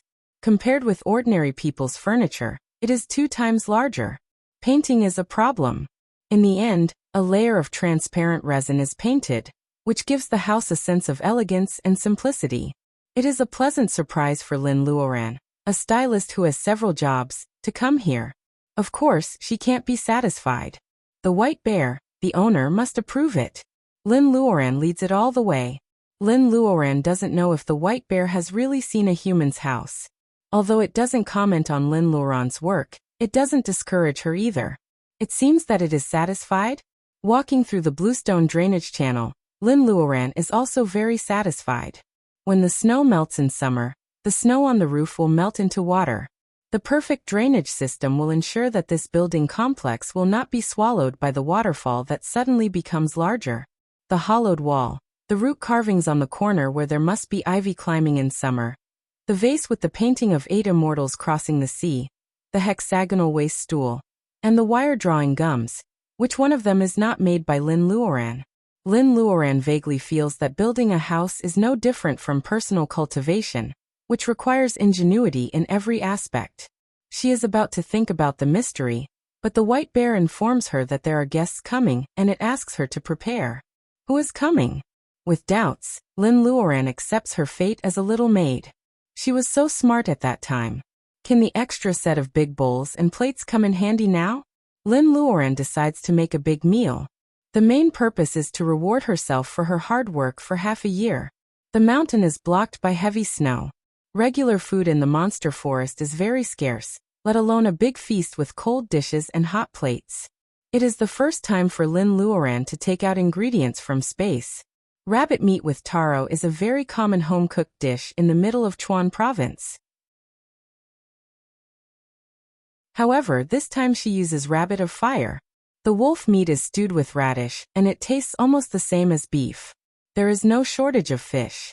She can catch them directly from the stream. Some are made into fish with bean sauce, some are made into soup with mushrooms, and some are made into grilled fish. After eating rabbit of fire for so long, rabbit head is dry and meatless. The white bear always dislikes it. Lin Luoran has been away from home for a long time, and she misses the taste of spicy rabbit head very much. She quietly stores a lot of rabbit heads that should have been discarded in space. This time, the white bear and its guests are lucky. Lin Luoran takes out various spices and braises the rabbit head. There is fresh lettuce that has just been pulled from the black soil in space. She shreds it with carrots and cucumbers. It is a refreshing salad. She can make tomato egg soup with the eggs she picked up last time. Lin Luoran is wandering in space.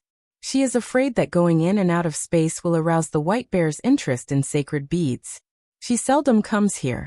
The fire phoenix and the other two are so bored that they can't stop talking to her. Lin Luoran is picking water spinach in the vegetable field, and the fire phoenix is very chatty. She goes out with a pile of vegetables. The white bear comes to check once on the way. It doesn't care how these colorful vegetables appear. Obviously, it cares more about how these grass can be eaten. It has never had the right to comment on Lin Luoran's cooking. It has to pinch its nose and go out to receive guests. Lin Luoran said that humans should drink tea when they receive guests. This human girl has a lot of tea with light reiki. It has to ask for them to make tea. Lin Luoran throws a few cans of tea to the big white bear. Then she has time and space to cook. About an hour and a half later, all the dishes on the table are ready and she can see the so-called guests. Well, it turns out that there is more than one. There is a squirrel with 3 tails, a black bull that is taller than the white bear, and a python that is higher than the table without a stool. Are these all the white bear's friends? They look at the house and then at herself. Lin Luoran deeply suspects that these monsters are actually here to watch the fun. Seeing 2 slender raccoons come in arm, Lin Luoran knows that there are monsters who have gone to visit other rooms. More than one table? Do they need to add another table? Lin Luoran has dinner with 2 tables of monsters. She soon finds that these friends of the white bear have one thing in common. They can all speak human language, not to mention what rank they are. Not all of them can't even roast meat like the white bear. For example, the raccoon sisters talk elegantly like a pair of ladies. Lin Luoran also contributes the newly brewed fruit wine for this dinner. Not only monsters are happy, but she is also drunk when the dinner is over. She is sleeping soundly on the table. The drunk black bull is tongue-tied. It presses the white bear with its hooves. For the sake of this dinner, let's forget about stealing my iron Phoebe. The white bear rolled its eyes and looked at it with disdain. The raccoon sisters cover their mouths and laugh. This human is very interesting. Let her help us build a house, okay? The white bear shakes its head. She wants to go to the other side of the mountain. The monster forest can't keep her. The raccoon sisters' faces change. If it is easy to go to the other side of the mountain, why do they have to be trapped in this boring forest and suppress their personal ability to rank 8? I heard that one has a bad temper recently. It is a pity that such a funny human can't come back. The python sighs and swallows a plate of dubon fish. It closes its eyes and says while digesting.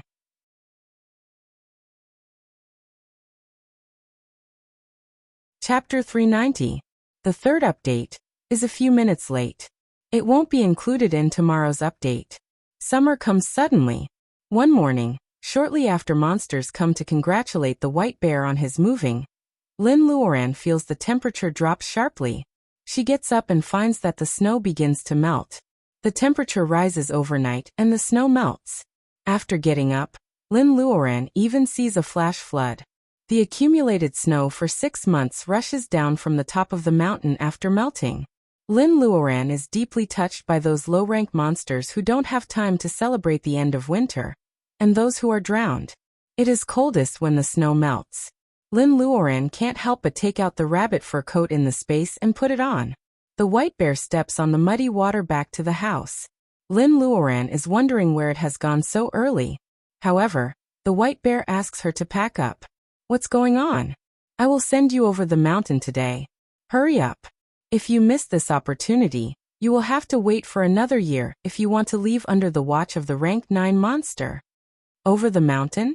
Lin Luoran is so happy that her brain goes blank for a while. It has been a year since she entered the space node in Bohai Bay. Lin Luoran's heart is not extinguished when she thinks of Mount Penglai. Instead, it becomes hotter. Some people's obsessions are like brewing wine. After time, they will not lose their enthusiasm.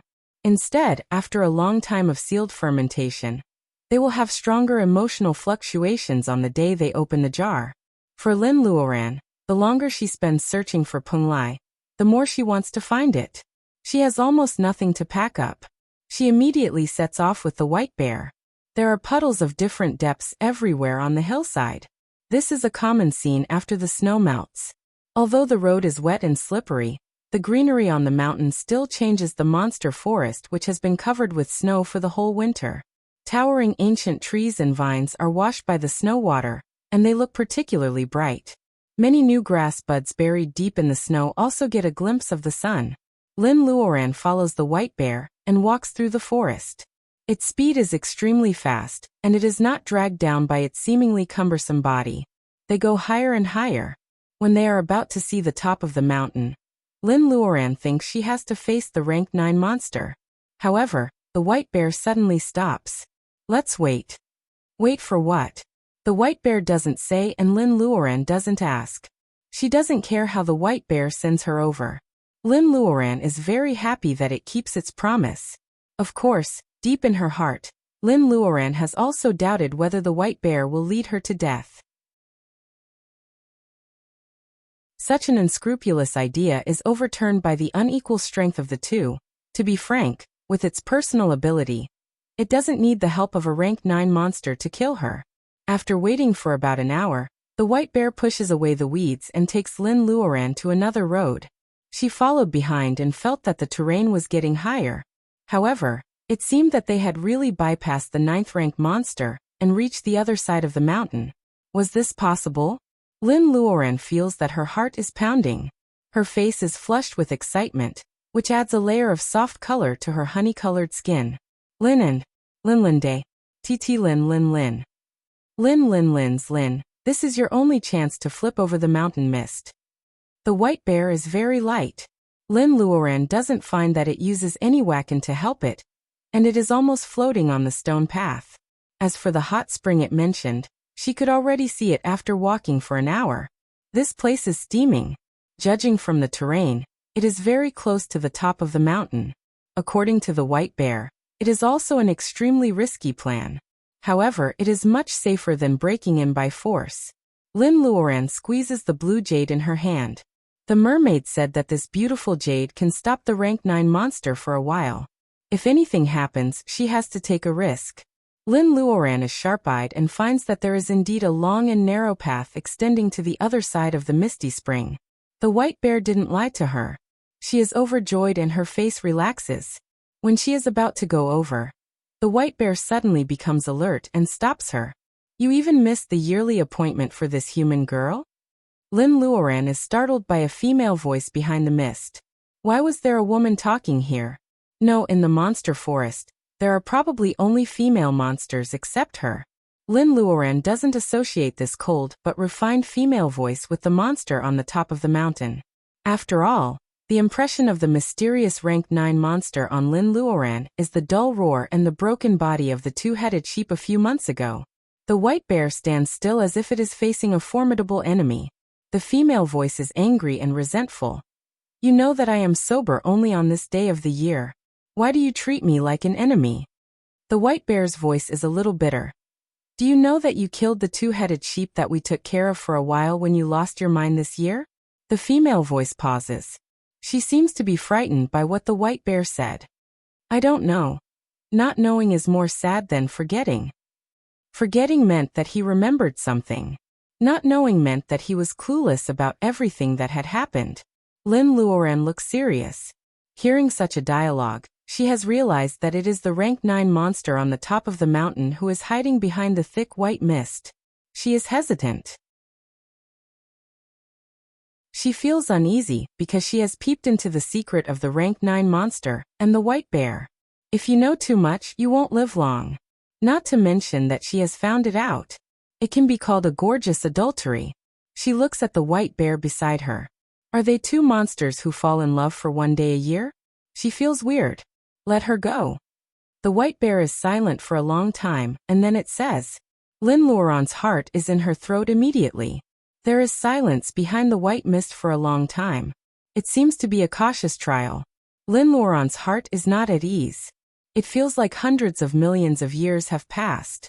Some desolate laughter comes from behind the white mist, which makes Lin Luoran have a bad feeling. In the past, you said you didn't want to be trapped in this monster forest for a lifetime. You couldn't cross the Sea of Sin, but you still wanted to see the scenery on the other side of the mountain. So I challenged the irrational rank 9 monster for you. It died, but it became a relief. Who knows, according to the rules here, I will replace it as the defense line of this mountain.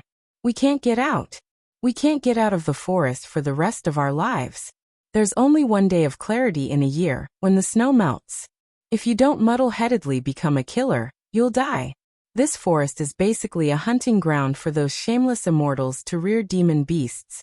Since we can't get out, why should I let this human pass? The female voice seems to want to talk about the grievances of so many years.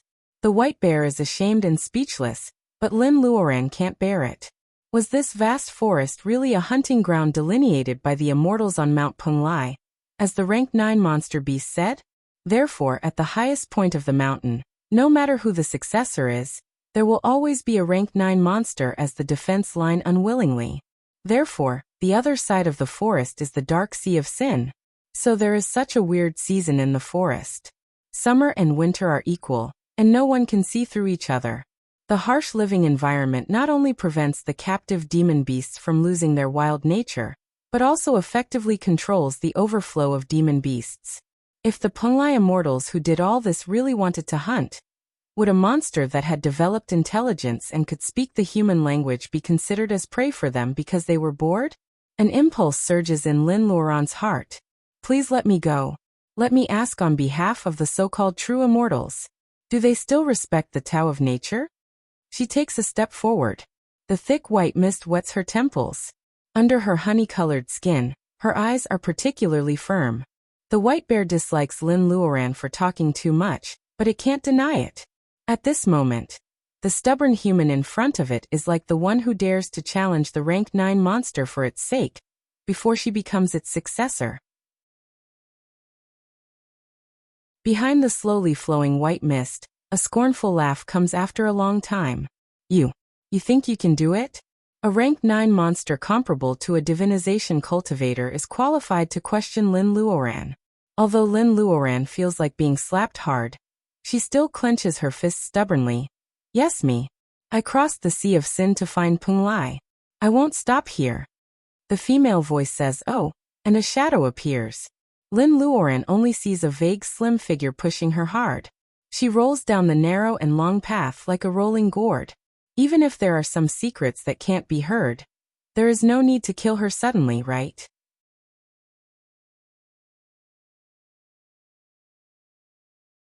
Chapter 391. You are still soft-hearted. The white bear holds his hands, and his voice softens. The figure behind the thick fog is still looming. The female voice doesn't answer for a long time. The sky is getting dark. They still haven't seen each other this year. The figure behind the thick fog has left quietly. The white bear sits alone by the hot spring for a while, and then it also gets up and goes down the mountain. When the bloody moonlight fades away, the person will lose her mind again, and become a rank 9 powerhouse who doesn't recognize anyone. The white bear is not ready to challenge the dignity of the supreme powerhouse. A large part of its house still needs to be decorated by the white bear. There are also many recipes left by Lin Luoran that can be studied. What did human beings say? Flowers and plants can be grown in the house. Some plants can be used to cook dishes. Some plants can be extracted from the fibers and made into cloth, and then cut into clothes. Oh, plant fibers can also be made into paper. Anyway, human beings are very particular about many things. If the white bear understands these things, it will have a fulfilling life for a long time. For a high-level monster like the white bear who has developed intelligence and lived for a long time, it is too familiar with this large monster forest. There is no pressure to survive and the days become extremely monotonous year after year. But now it is different. Maybe it can try to learn to be a human being like the raccoon sisters? Humans are quite interesting to look at. The white bear remembers that the petite Lin Luoran can build a building complex of more than 10 acres out of thin air under pressure. It feels that it is very hard to learn to be a human being. Besides, it has a long time. It doesn't lack time at all. That's great. Lin Luoran is a real rolling gourd.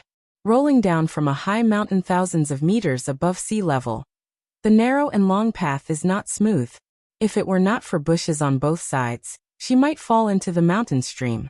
Even so, when Lin Luoran falls into the stream at the bottom of the mountain in a coma, her snow-white rabbit fur coat is still cut into pieces by sharp rocks. Fortunately, she is wearing protean dress, inside which prevents physical damage. Otherwise, her face will inevitably be damaged and she will become a big flower face. The stream water after melting snow is bitterly cold. Lin Luoran is lying in the stream in a coma. Soon her hands and face are frozen. It is getting dark but she still doesn't wake up. Lin Luoran is about to become the first cultivator to be frozen to death since the world of cultivation was created. A dog barks. A hound with an excellent sense of smell finds Lin Luoran in a coma by the stream, and it growls back. A hunter with a big fur hat, a short bow in his hand, and 2 white foxes in his hands pushed aside the weeds and came to the stream. Lin Luoran happens to wake up at this moment. She does not open her eyes but sees the surrounding scene with her spiritual mind. When she sees the hunter with a dark face, she is very happy. He must have come to the other side of the mountain. There were no humans in the demonic beast forest. The hunter's skin was very dark and very sturdy. At first glance, one would think that he was an adult. But if one looked closely at his eyes, one would find that they were clean and spotless. It was the simplicity of a young man who was ignorant of the world. Lin Luoran sees such a pair of clean eyes. She doesn't want to scare this ordinary boy, so she decides to keep pretending to be unconscious. Firstly, she must look very scary at this moment. A heavily injured person suddenly woke up, and it was deep in the wilderness. The young hunter was suspicious, and if she wanted to find out more information about this place, it would take a lot of effort. Secondly, besides monsters, there are also human beings in the alien space of Penglai. It is not recorded in the ancient books of the monsters of wood. Lin Luoran is not mentally prepared. She can only wait for things to develop. Perhaps, the person who wrote the ancient book doesn't care about these mortals who are like ants? After checking Lin Luoran's injury, the dark boy is a little embarrassed. She is obviously not easy to move. However, the stream water is cold. If she doesn't move, she will die. The dark-skinned boy pacifies the hound that is growling in a low voice. He goes to the nearby bushes with a machete and cuts off 2 thick branches. He makes a simple stretcher with mountain vines and lays the soft branches on it. Then he moves Lin Luoran onto the stretcher. Lin Luoran praises the intelligence of the hunter in her heart. She lets him treat her quietly. She can't move her dirty and wet clothes, but she can still force the cold out of her body quietly. After being dragged by the boy for a while, Lin Luoran feels that the blood flowing in her body is warm again. After practicing, Lin Luoran feels that the wacken flowing in her body seems to have improved a lot. She sighs that the reiki in the monster forest is rich, which is totally different from the thin reiki environment outside the earth. It is difficult to walk on the muddy road. The young hunter has to drag a simple tree trailer, so he slows down. It is not until dusk that Lin Luoran sees a small village with thatched roofs and yellow mud bricks as walls. The mountain is poor. Not many people are willing to light up lights at night. Lin Luoran, who was poor when she was a child, can understand this detail very well. Therefore, it is not surprising to see a dark village. However, in a mud house at the end of the village, there is a high small window. The swaying fire spreads through the window and illuminates the fence of the small courtyard. 2 high wooden poles are the gate. An old woman looks in front of the gate for a long time, and finally sees a familiar figure. "Gee, you come back so late today. Did you catch something big?" The old woman sees that the dark-skinned boy is healthy and she is relieved. Seeing that he is carrying a rope, she thinks that he just caught a wild boar or other big prey on the snowmelt day. The old woman looks back. When she sees that it is a person being dragged, she is shocked. She wants to ask carefully, but is stopped by the dark-skinned boy. He only says to save people first. The old woman thinks it is not a big deal to block outside the house. The neighbors hear the noise and the watchdogs are biting. She has to support Lin Luoran on one side with the boy and help her into the house. This family is not rich. They also have a mud wall and a thatched roof. In Lin Luoran's eyes, the house of the dark-skinned boy is obviously shorter, and the wall is crooked. Is it the mother and the son? The woman is as old as his grandmother. Such a family reminds Lin Luoran of the Lin family before personal ability enhancement. The old woman reminds her of Mrs. Lin. There is a fire bed in the room. The old woman asks the boy to boil a pot of water. She takes off Lin Luoran's wet coat and touches the protean dress she is wearing inside. She says to herself, "Fortunately, it is not wet. It is a pity that the good fur coat is ruined." After cleaning Lin Luoran, she puts her on the fire bed and covers her with a quilt. The old woman comes out with the broken rabbit coat. The dark-skinned boy is eating under the stove with the help of the remaining fire in the stove. Because he has not returned home for a long time, the cabbage in the pot has been rotten. The boy doesn't care much and he keeps eating. "Aji, where did you save this girl? I see that her clothes are expensive. Will our family get into any trouble?" Ji picks a few pieces of fat meat in the cabbage and eats them. The steaming food drives away the chill in the mountain. He puts down the bowl and chopsticks. She was saved by the stream. "Mother, I don't care if she's rich or not. I can't just watch her die. What kind of trouble will there be? I think she slipped and fell. Even if she's a noble girl in Feng City, she'll be grateful to us when she wakes up." The old woman sighs again and again. She thinks she is too naive. How can a weak woman go into the mountain alone? She is afraid that her family will get into trouble. Lin Luoran opens her eyes in the room. She clearly hears the conversation between the old woman and the boy. Judging from their conversation and clothes, they are all like the folk customs of ancient Wuxia. However, there is no useful information in their conversation. The Feng City mentioned should be a city close to here. Out of the monster forest, Lin Luoran can finally use her spiritual mind at ease. At this moment, she extends her spiritual mind thoroughly. She finds several villages of the same size within dozens of miles of this small village. They all have one thing in common. They are all on the gentle side of the rolling mountains. The beasts she sees, with her spiritual mind, are all normal. There are no monsters. Naturally, there are no cultivators among the people she sees. Is this side of the mountain just an ordinary ancient world? Lin Luoran is full of doubts and pretends to sleep on the bed. Finally, it is dawn. The old woman comes in with water, and she can finally wake up.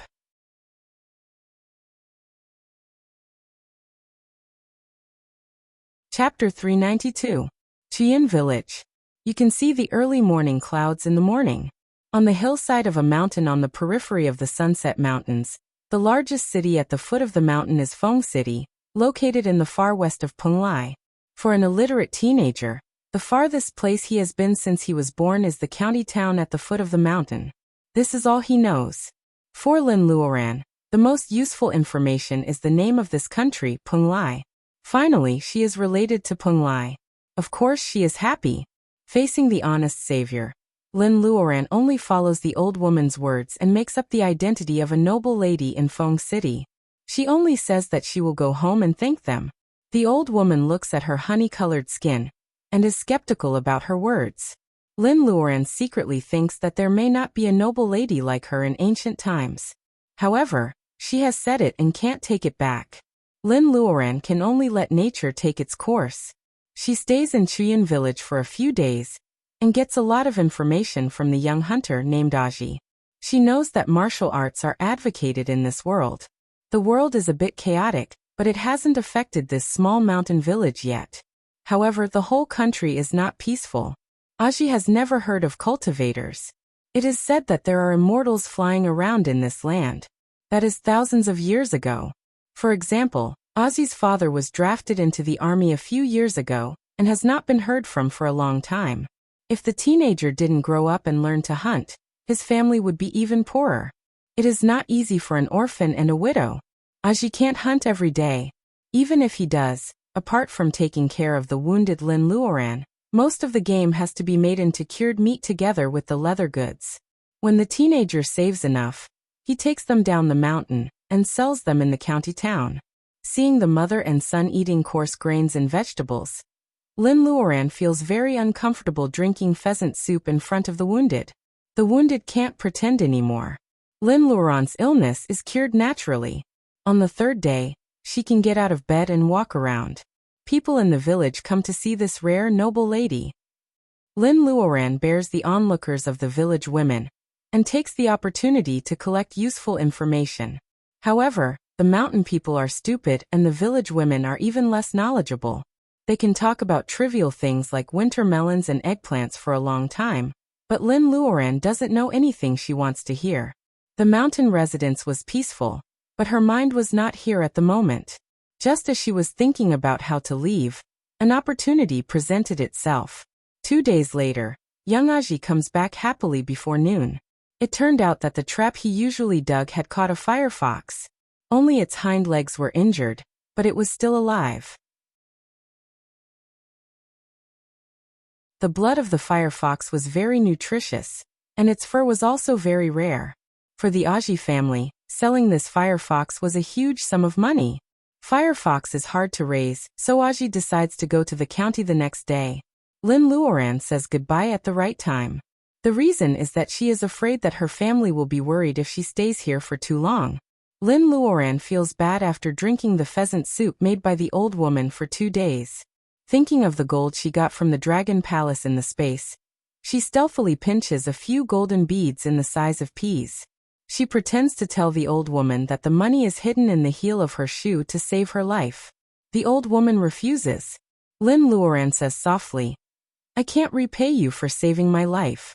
These are just my food expenses for a few days. When I return to Feng City, my family will send me a thank you gift." The old woman is embarrassed.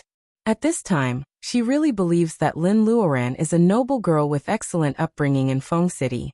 "Sister Lin, let's go down the mountain together tomorrow. I will send you home first so that your family won't worry about you." "You are right." Aji is weaving a bamboo cage, and he agrees with Lin Luoran. Although the young man is simple, he is not stupid. He has worked hard to save Lin Luoran. He will not refuse if Lin Luoran is willing to give him a few golden beads. As for the thank you gift Lin Luoran said, Aji doesn't take it seriously. The next day, the three of them get up early. Azi's mother has already tied all kinds of cured meat with thin ropes, and hung them on both sides of the shoulder pole. There are also bundles of leather goods which are no less than 200 kilograms. Thanks to Aji's great strength, he can carry these 200 kilograms of things on the mountain road as if he is flying. Lin Luoran carries the bamboo cage and follows him. She is still wearing the protean dress. After the day of melting snow, the weather is getting hotter and hotter. Summer will come soon. This is also one of the reasons why Aji is eager to carry the cured meat and leather goods down the mountain to sell. She carries a bamboo cage in her hand and there is a little red fox in it. There is no other hair on its body. It should be able to sell for a good price, right? After walking for 2 or 3 hours, they get out of the mountain. It is noon and Lin Luoran finally sees the county Aji mentioned. It is much smaller than she imagined, and the wooden houses on the street are not tall. It looks like a town. Aji sells all the cured meat to the restaurant. It is said that this 2-story wooden building is the largest restaurant in the county. More than 100 kilograms of cured meat is sold for less than 2 taels of silver. In Lin Luoran's eyes, the game is only a little more than 2 coins per kilogram of pork. The leather shop only offers 4 taels of silver for the remaining dozens of leather of different sizes. It is slightly more valuable than the cured meat, but it is also ridiculously cheap. Aji is not very satisfied with this price because he later goes to the rice shop to inquire. The price of brown rice has risen to 300 coins per stone, and 120 kilograms is 1 stone. After threshing, there can be at most 80 kilograms of brown rice left. Since the price of rice has soared, there is no reason that the price of meat has not risen. Needless to say, Aji, who has not been out of the mountain for a long time, was cheated by the profiteers when he sold cured meat and leather goods. Although 5 or 6 taels of silver can buy a lot of brown rice, the cured meat and leather goods are all accumulated in a long winter. Besides, life is not only about eating. He needs to tear cloth, buy medicine, eat salt. The trivialities of life greatly reduce the purchasing power of 6 taels of silver. Aji still wants to save money to buy a good bow. At this time, he can only pin his hope on the unsold red fox. The boss of the leather shop once wanted to buy this red fox and lowered the price by 2 taels of silver. Aji naturally refuses to sell it and keeps the bamboo cage tightly. After ordering 2 stones of brown rice in the rice shop, Aji waits for someone to buy this red fox on the street. The teenager does not do things well, and he forgets to send Lin Luoran home. Lin Luoran follows him silently all the way. In fact, her spiritual mind is scattered around to receive useful news from all directions of the small county. From the words of 2 peddlers in the restaurant, she knows the reason why prices are soaring. 2 months ago, Ing attacked the northern part of Penglai. Penglai, which is in serious civil strife, is in a dilemma of internal and external troubles. The news of the outbreak of the war spreads to this small county in the far west. People are in a panic, and it is common for prices to soar. The peddlers talk about the difficulties of the current situation, and Lin Luoran's mind has been elsewhere. Ing. There are 3 spirit mountains overseas named Penglai, Ingzhou and Fangzhong. She had already heard 2 related names. Only mortals who have gone through many tests can climb the spirit mountains. Lin Luoran thinks of the summary in the classics of the monsters of wood, and feels that she is cheated. She is not afraid of tests. She is just worried about what the tests are. Hey, this little fox is so beautiful. Black guy, are you willing to sell it? A beautiful girl in a red dress rides on a horse and looks down. However, her tone is too rude. She calls Aji black guy, which makes Lin Luoran dislike it. Aji is about to answer when the end of the street has been noisy. The girl in the red dress says that it is so troublesome. She flicks a few golden beans into Aji's hand and throws the whip to the bamboo cage. Isn't this a forced purchase? Lin Luoran frowns and gently puts her hand on the bamboo cage containing the red fox.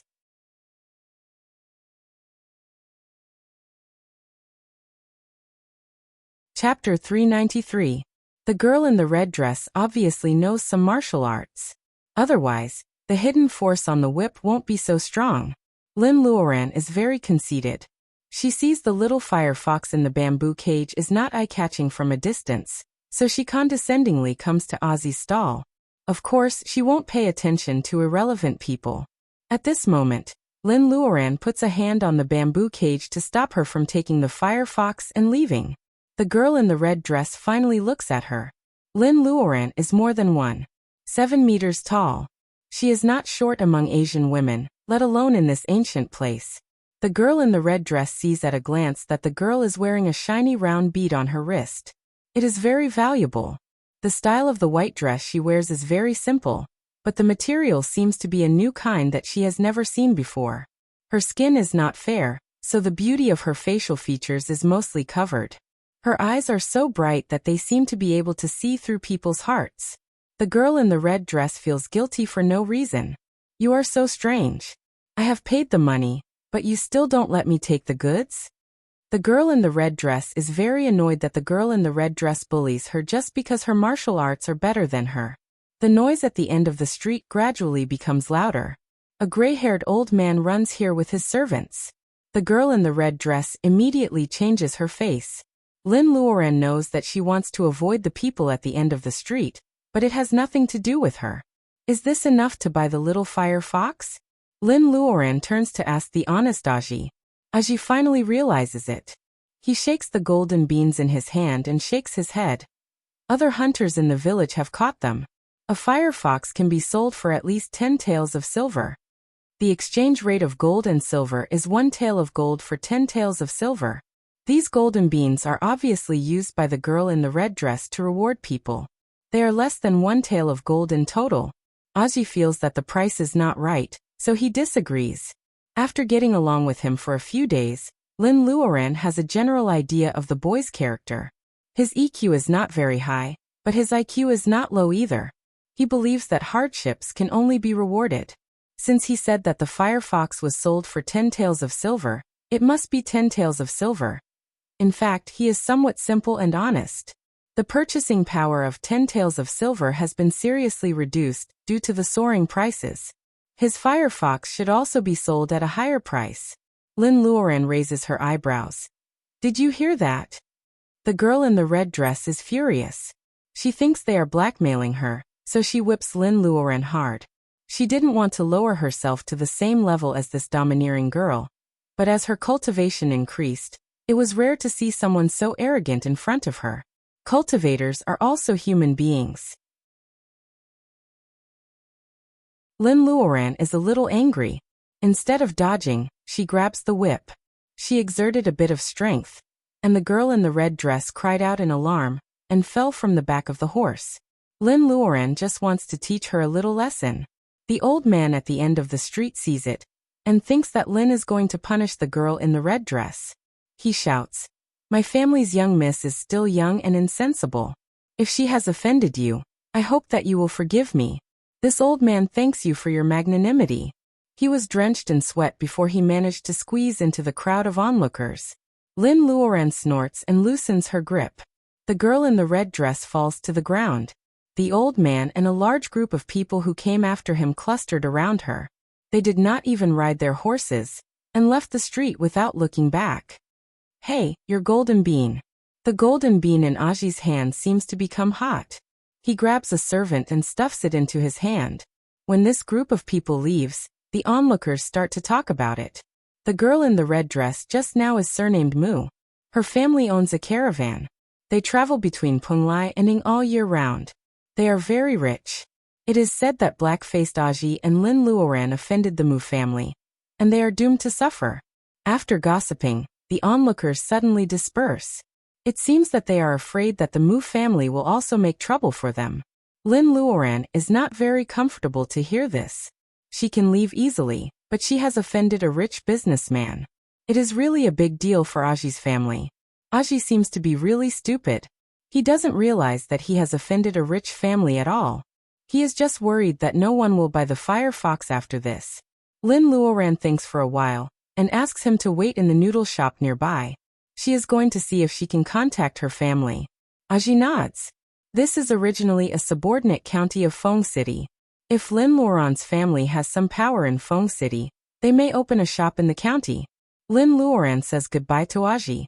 She obviously needs some money in the secular world at this moment. It is too eye-catching to use the gold from the Dragon Palace in the space. Ordinary people use copper coins, and even silver is rare. What can she exchange for money? If she uses gold to exchange, it will not appreciate at all. The gold from the Dragon Palace is of excellent quality. It is purer than the 1,000 feet gold in the future. If she uses it to exchange for silver at this time, she will only lose money. This is not Lin Luoran's usual frugal style. After absorbing Reiki, there is a lot of jade left in the space. Lin Luoran thinks for a while and chooses a piece of jade with good quality. She cuts it into water droplets with wacken and melts some gold to make a set of gold and jade hairpins. This is a set of jade hairpins with 12 flowers. The patterns of plum blossom petals can be seen in the fine lines.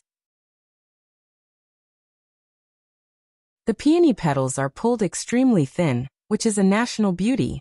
Before Lin Luoran reaches the silver shop, she has finished making this set of hairpins. A good horse needs a good saddle. Lin Luoran turns over an iron nanmo box made on the mountain and puts the set of flower hairpins in it. This way it looks more high-end. Seeing all kinds of flower hairpins, she feels a little emotional. Baojia likes jewelry design very much. She used to sigh that the ancient techniques were lost. Many modern techniques are not as good as those of the ancient times. She can't make the design she wants. If Baojia is awake at this time, She can make jewelry with the techniques of cultivators. She will not sigh that her skills are not good, right? Lin Luoran stops thinking and goes to the silver shop with this set of flower hairpins. She has a good temperament. She doesn't look down on her. She invites the old shopkeeper and estimates the price to be 1,200 taels. It is easy to sell the hairpins. Lin Luoran exchanges the large amount of money for flying tickets similar to silver notes. The remaining 200 taels are exchanged for silver ingots. She is in a good mood. She gives them to the silver shop together with the iron Nama box and leaves. Young workers are all looking at the jewelry in the box. In a small county, 200 taels of silver is a big deal, let alone 1,200 taels of silver. Shopkeeper, 1,200 taels of silver. Can anyone buy it? The old shopkeeper touches his goatee. You know nothing. Go, go, go. Watch the shop. How can it not be sold? The old rich Mu family's caravan returns. The young lady is about the same age. This set of hairpins may not be found in the whole county. Isn't it good to send it to them? Even if the Mu family doesn't want it, some rich ladies will buy it in the city. All businessmen were cunning. The old shopkeeper could already see the money he would earn twice as much as before rolling towards him. Lin Luoran takes out the silver from the bank. She is thinking about how to persuade Aji to accept it. Suddenly, she hears two teenagers talking in the bank that a big school in Feng City is recruiting disciples. They have no money to send gifts, otherwise they would like to have a try. Penglai advocates martial arts. People who learn martial arts have a very high status. Lin Luoran accidentally hears that Aji seems to be very eager. She thinks about it and still deposits the silver in the bank. She asks the bank for a hollow copper lock and stuffs the flying tickets in it. The poor study and the rich learn martial arts. It costs a lot of money to be successful in learning martial arts. Just like spirit herbs and spirit stones are indispensable for cultivators. 1,000 taels of silver can only lead Aji on his journey. It is fate that they meet by chance. Lin Luoran doesn't mind helping Aji as long as it is within her ability. Not long after she leaves, a shopkeeper sees that she is alone, and he is a stranger. He comes forward to talk to her. Lin Luoran thinks of Aji's unsold firefox, and she has an idea. After offending the Mu family, it is not easy for him to sell the fox in the county. Lin Luoran tells the shopkeeper a few words. After they leave, she goes to find Aji. This simple and honest young man is really sitting at the noodle stall waiting for her. He is probably embarrassed to sit there for free, so he orders a bowl of plain noodles, and is eating it slowly. The name plain noodles sounds nice, but it is actually a beautification of the name by the ancients. In fact, it is boiled noodles without any seasonings with a few chopped green onions, which means spring snow. Of course, plain noodles are the cheapest, only 3 coins for one bowl. Aji is very thrifty. Aji, Sister Lin will treat you to braised meat noodles. Boss, cut a plate of good braised meat, and make 2 new bowls of noodles. Aji smiles and slurps up the noodles in the bowl. He puts down the bowl and asks, Sister Lin, have you found the news of your family? Lin Luoran nods. Otherwise, how can I afford to treat you to noodles? Don't worry, there is enough braised meat. Aji is relieved and smiles. He doesn't know whether it is because of the money or because Lin Luoran has finally found her family. He picks up a lot of braised meat for Lin Luoran, and pours the rest into a big bowl. Lin Luoran is about to talk to him about the recruitment of disciples of a big school in Feng City. The shopkeeper is dressed like a small businessman, and he takes a fancy to Aji's little firefox at first sight. The price is 11 taels, and Aji is very happy to sell the firefox to him. Including the money from selling cured meat and leather goods, he has more than a dozen taels. It is the first time for the young man to see so much cash in the same day, and he is very happy. All good things must come to an end. Lin Luoran still needs to find Penglai. Before she can say goodbye, Aji suddenly says considerately that it is getting late, and he has to send Lin Luoran back to her family first. Where can she find her family? If she had known that he is such a sincere person, she would have asked the shopkeeper to pretend to be her family. Aren't you going to buy a bao? I am not in a hurry. I will accompany you to buy a bao first. People are coming and going on the street. It is better to talk in a quiet place. Lin Luoran pays for the noodles and is about to take Aji to the weapon shop. A group of people is coming from the street. Lin Luoran smiles gently when she sees the white-haired old man is among them. The Mu family is a little slow and she has to wait here for a long time. If she doesn't solve the problem, she will hurt Aji's family by fighting for the firefox. Miss, I am the shopkeeper of the Mu family. Miss Mu offended me just now. Please don't blame her. My master is busy, so he asked me to send you a gift. Please accept it. Lin Luoran glances at the small wooden box held by the shopkeeper and finds that it is full of small silver ingots.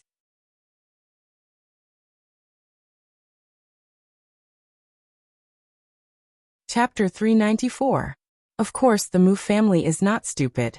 After being slapped on the left cheek, they still offer the right cheek to Lin Luoran with enthusiasm. After a short conversation, they explain their purpose. First, the steward of the Mu family asks Lin Luoran if she is free recently. He wants to hire her as the captain of the guards to escort the caravan to Ying. It turns out that they mistake Lin Luoran as a female warrior. People here are open-minded. There is no bad habit of binding women's feet, and there is no restriction that women can't show up in front of people other than their relatives. Therefore, the young lady of the Mu family can ride a horse in the market. In conclusion, the status of women in Penglai is not too low. Some women even travel north and south to do business. Lin Luoran's skin color is like that of a vagrant in the wind and rain. Combined with her skills, it is not surprising that people mistake her as a female warrior. This continent is not recorded in the ancient book of monsters of wood. Lin Luoran doesn't know what to do next at this time. She wants to refuse to be the captain of the guards. However, when she thinks that in such an era where information is blocked, these caravans are the most well-informed people, she starts to think. She has to look at this continent carefully to find clues. Lin Luoran makes a decision and says that she needs to think about it. She sends the Mu family away and deals with Aji's affairs first. She doesn't take the small box held by the steward of the Mu family. She asks all the way to the best inn in the county. Coincidentally, it is the property of the Mu family. Lin Luoran doesn't care about it. She gets a good room and tells Aji about it. In front of the Mu family, she can't say that she is a noble lady of Feng City. That will block her way out.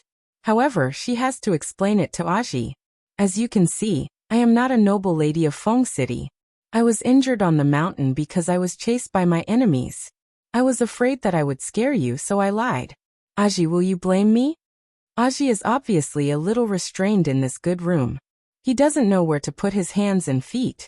He thinks for a while and his eyes are still clear. Sister, is your surname really Lin? Lin Luoran nods. Aji seems to be relieved. He is probably afraid that Lin Luoran even lied to him about her name. Seeing that he doesn't care about it, Lin Luoran tells him the news she heard in the bank. Aji is overjoyed. He is obviously eager to have a try when he hears that a big school in Feng City will accept apprentices. However, when he thinks of his family situation, he flinches. How can mother live alone at home?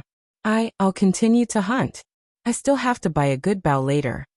Lin Luoran gives him the copper lock and encourages him.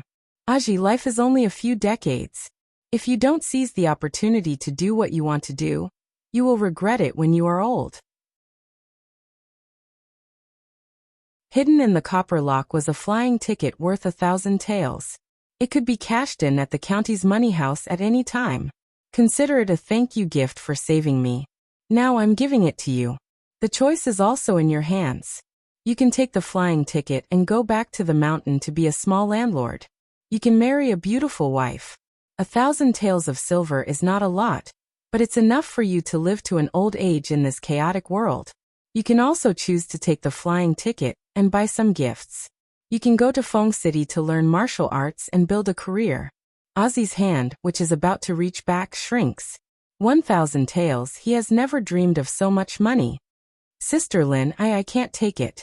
The teenager stutters a little. Lin Luoran smiles and puts it in his hand. Take it.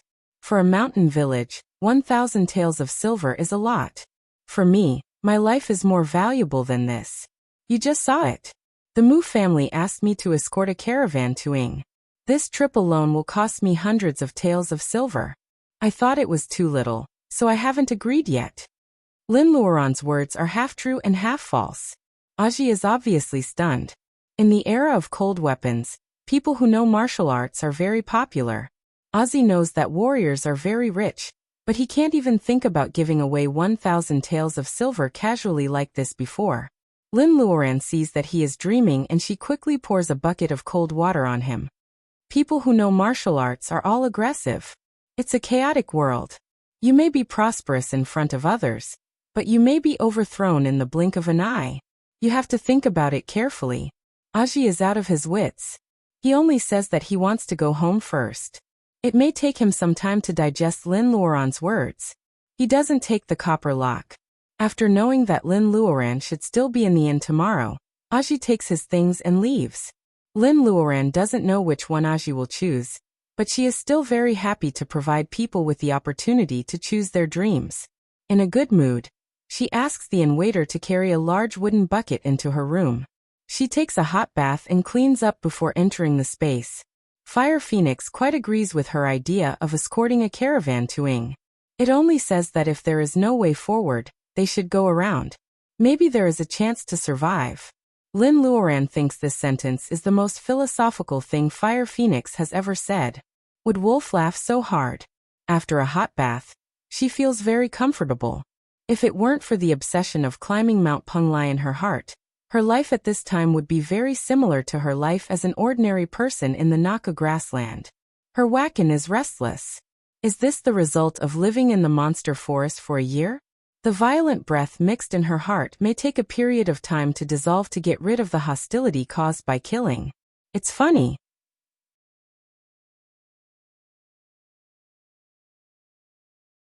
She can purify the resentful spirits, but she can't purify her own murderous intention. You have done a good deal. Others are not satisfied. The resentful spirits purified by your power of faith in the sea of sin will also believe in you after reincarnation. This kind of bond goes deep into the soul. They will all be your devout believers in the future. Lin Luoran glares at Fire Phoenix. Why does it have to make it so clear? Although there is a scheme in it, she also wants to do a good deed, okay? Lin Luoran takes out the blue jade given by the mermaid and plays with it carefully. The development of things is unpredictable. She doesn't expect that she will pass through the mountains in such a strange way and come to this side of the monster forest. She doesn't use this blue jade and she can't figure out its use. Wood Wolf carefully identifies it for a while. It seems that it has seen relevant records somewhere. However, it is too long ago and the monster's brain is not a computer that never deletes files. It can't remember it at this time. Lin Luoran tastes the newly brewed mango wine last time. The wine has a very thick mango flavor. It tastes good. She makes some ice cubes and adds it. It is more like a cocktail. Unfortunately, there is no goblet in the space. The yellow land is full of species in the monster forest, such as rubber trees, iron phoebe and agarwood. They are all planted next to the soulwood. They are all extremely difficult to grow into timber. Lin Luoran doesn't worry that they will grow very big in a short time. She takes a can of tea and leaves the space. Then she hears a knock on the door. People of the Mu family come again. This time, it is not the steward but the second master of the Mu family who can manage things. He also comes with Miss Mu, a girl in a red dress. Visiting the thatched cottage 3 times? Lin Luoran secretly feels funny. She just pulled the girl in the red dress off the horse. How can the Mu family know that she is a master? Is it possible that the girl in the red dress is a powerful person herself, so they can make an analogy? The visitor is a guest. Since Lin Luoran plans to find clues with the caravan, it is common sense to be polite. It is her fault to kick the guest out. It is inconvenient to be a guest here. If you don't mind, please have some tea. Lin Luoran makes a gesture to invite him to have tea. Miss Mu pouts and looks at the cold teacup. She can't say anything to apologize. The steward of the Mu family is good-tempered. He is in his 30s. Miss Mu calls him uncle and he introduces himself as Mu Qingshan. Mu Qingshan smiles like the legendary smiling tiger. No matter if Lin Luoran's attitude is cold or hot, he can always answer her. You don't hit a smiling person. His character is really suitable for businessmen. Seeing that Lin Luoran invites him to have tea, he doesn't hesitate. He picks up the teacup and asks, "Miss, the water in this pot has long been cold." Qingshan can ask the waiter to bring up another pot of boiling water, okay? Lin Luoran doesn't know that her temperament has changed a lot after fighting with monsters. After building a house in the forest for half a year, she finally calms down a little. However, in the eyes of these ordinary people, she doesn't feel anything unusual at the first sight. However, the more they look at her, the more she looks like a pool of deep spring. It is cold and deep and can't be seen through. Lin Luoran doesn't know this. She is determined to let the Mu family hire her. She has to be polite and show her skills at the same time. Therefore, she stretches out a finger on the cooling kettle and presses the mouth of the kettle. The cold water in the kettle is boiling again at a speed visible to the naked eye. Miss Mu's eyes almost pop out. She finally understands how merciful Lin Luoran is to her on the street. Even the knowledgeable Mu Qingshan's pupils shrink. When martial arts reach a certain level, it will produce internal force from external martial arts. There is no mental cultivation method of internal force on the mainland. To produce internal force, one must first train the skin and then the bones. Then the sea of Reiki will naturally circulate in the body. Lin Luoran looks so young. How can she have internal force? While he was surprised, he was also greatly disappointed. She has such personal ability at such a young age. She must be a disciple of a famous school. Maybe she doesn't like the Mu caravan. Mu Qingshan has a lot of thoughts in his mind. He is still smiling, but he doesn't even taste the tea in the cup. However, Miss Mu smells the unusual aroma of the tea. She suppresses her dislike of the cups in the inn and takes 2 sips. She is conquered by the bitterness mixed with sweetness. It is a kind of tea she has never drunk. What is the origin of this woman? Both Miss Mu and her 4th uncle Mu Qingshan have confirmed Lin Luoran's extraordinariness to some extent. Mu Qingshan makes a decision in a short while and says goodbye. Lin Luoran doesn't expect that her skill will scare away the Mu family. She doesn't know whether to laugh or to cry. At night, she is so angry that she simply seals her spiritual mind and stays in the inn to concentrate on self-cultivation. The next day is foggy. When Lin Luoran goes out, she finds a man standing at the door. The thick fog in the morning has not dissipated. The middle-aged man's black cloth shoes are wet. She doesn't know how long he has been standing in front of the inn.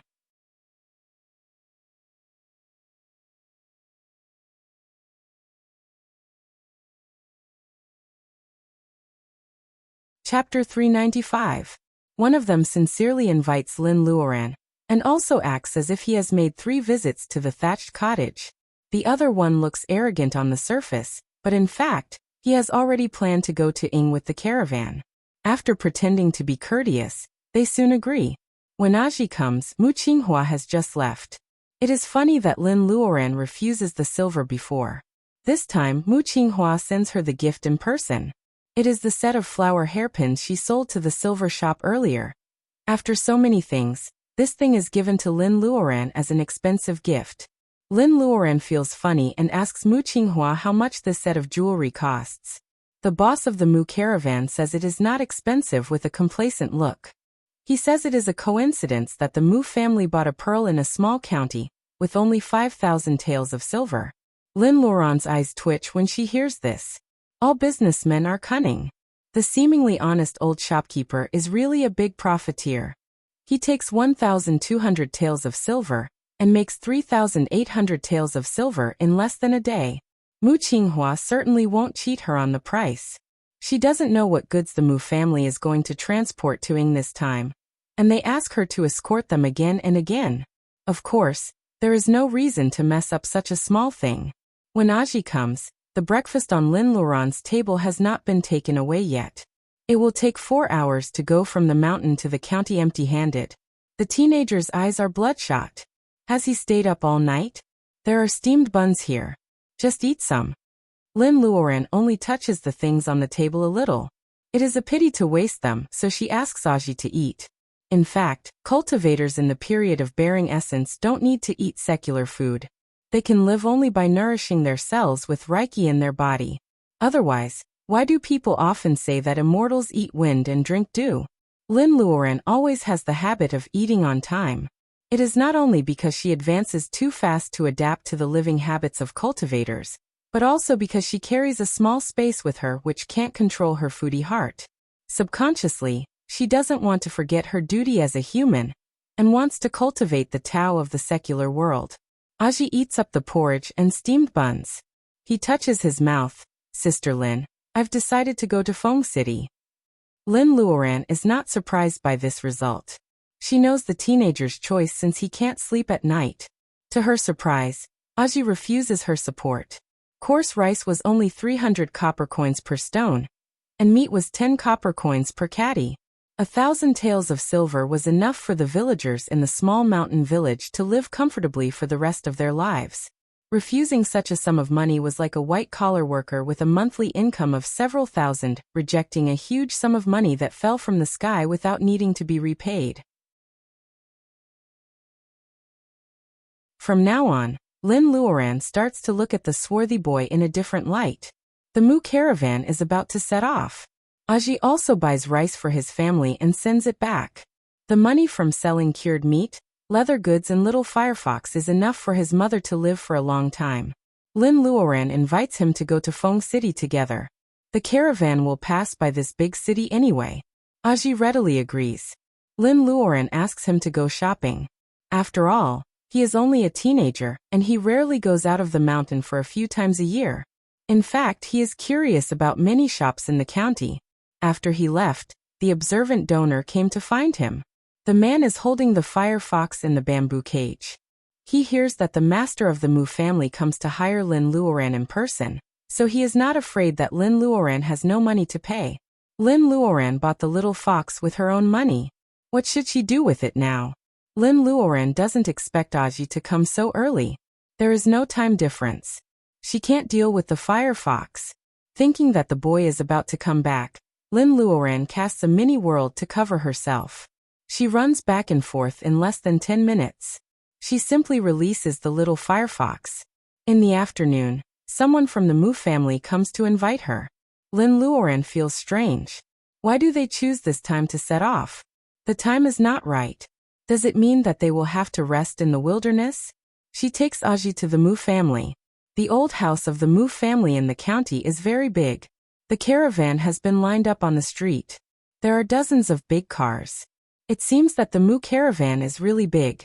When Mu Qinghua hired her, he said that she was going to transport food. The current situation is turbulent, and it is normal for people to rob food on the road. Therefore, he hired a master to be the captain of the guard team. Peng Lai and Ying are at war. Of course, selling food can make huge profits. But it is not necessary to escort it from all over the country, right? Lin Luoran scans with her spiritual mind.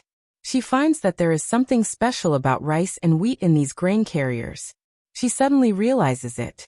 How can selling food be more profitable than transporting weapons? Looking at the dozens of swords and crossbows hidden in the grain carriers, Lin Luoran sighs that the Mu family is so bold that they even want to make money from war. She just doesn't know which country Mu Qinghua and the smiling Mu Qingshan are going to sell weapons to. If she were an ordinary warrior, she would definitely retreat at this moment. However, Lin Luoran doesn't care. On the one hand, she is a cultivator. In this world that advocates martial arts, she is much more superior than them. On the other hand, she is neither from Peng Lai nor Ying. She has no sense of national honor. Sorry for troubling you along the way, Miss Lin. Mu Qinghua bows and shakes off. More than 100 guards are also well equipped. The Mu family must have invested a lot this time. Lin Luoran nods and puts down the curtain. Cultivators don't make promises casually. Although she follows the caravan to inquire about the news, it is just a piece of cake for Lin Luoran to escort the caravan. She can also cultivate in her spare time. Lin Luoran gives up riding a horse and chooses to take a car. The curtain is put down, which also blocks many people's inquiring eyes. As a woman, she is treated politely by the head of the family. Many people want to know Lin Luoran's strength. Several troublemakers in the guards are eager to have a try. The lady of the Mu family, Mu Feiqiang, also wants to follow the caravan to the north. Lin Luoran is not interested in exploring whether the Mu family is going to pack up their family and run away. If she has time, she might as well chat with Aji. At dusk, the big rooster is killed as a sacrifice to various immortals. The caravan finally sets off. It is the first time for Aji to take a carriage. The teenager feels a little awkward. Lin Luoran asks him carefully. He thinks the carriage is bumpy and it is better to walk. Lin Luoran laughs at his words. She also misses the cars in her hometown. Compared with this kind of carriage without shock absorbers, the progress of technology on the Earth is really beneficial to the public. It is bumpy all the way. They arrive at the outskirts of Feng City when it is dark. There is no way to enter the city at this time. Lin Luoran guesses that the Mu family probably doesn't want to enter the city to rest. How can the inn in the city be more convenient than the inn in the wilderness? After setting up camp, they make a fire to cook. Lin Luoran looks very difficult to get along with. Mu Qingshan even asks someone to cook for her. Aji feels sorry for taking the Mu family's carriage for free. He offers to help. Lin Luoran simply asks him if he knows how to make a fire to cook. Hunters who often make a living in the wild certainly know how to make a fire. Poor people don't care about taste when cooking. Lin Luoran uses the small stove dug by Aji to cook. She pretends to go to the cart with ingredients and chooses 2 radishes and a piece of beef. She quietly replaces them with radishes and monster meat piled up like a mountain in space. She makes a pot of radish beef, with only a little seasoning. Soon the whole camp is filled with a strange meat fragrance. Aji swallows his saliva. The bonfire reflects the teenager's dark face. His eyes are frighteningly bright. Is he hungry? Lin Luoran gives him a big bowl of rice and a lot of beef. She tells him to eat quickly. The teenager gobbles up the food, which makes Lin Luoran laugh. Many years later, when Aji becomes a famous warrior and is able to enjoy the food that only the privileged class in this world can enjoy, he especially misses the radish beef he ate on the outskirts of Feng City. At that time, he already knew that Sister Lin he met when he was young was an extraordinary person. However, as time flies, Aji has never seen the tall female warrior with a mysterious background in his memory in his lifetime. She leaves a glimpse of brilliance in the lives of a group of people, and leaves an indelible mark on them. Of course, at this time, Aji is still an uneasy teenager, who doesn't know whether the big school in Feng City will accept him. Lin Luoran washes her hands and makes soup. Many people in the Mu caravan can't help but peek at her. Can a disciple of a famous school also do this? Warriors have a high status and Lin Luoran looks scary. Her behavior actually startles people in the Mu caravan. When the aroma of the radish-stewed beef spread, the coachmen and guards who were eating from the big pot all swallowed their saliva.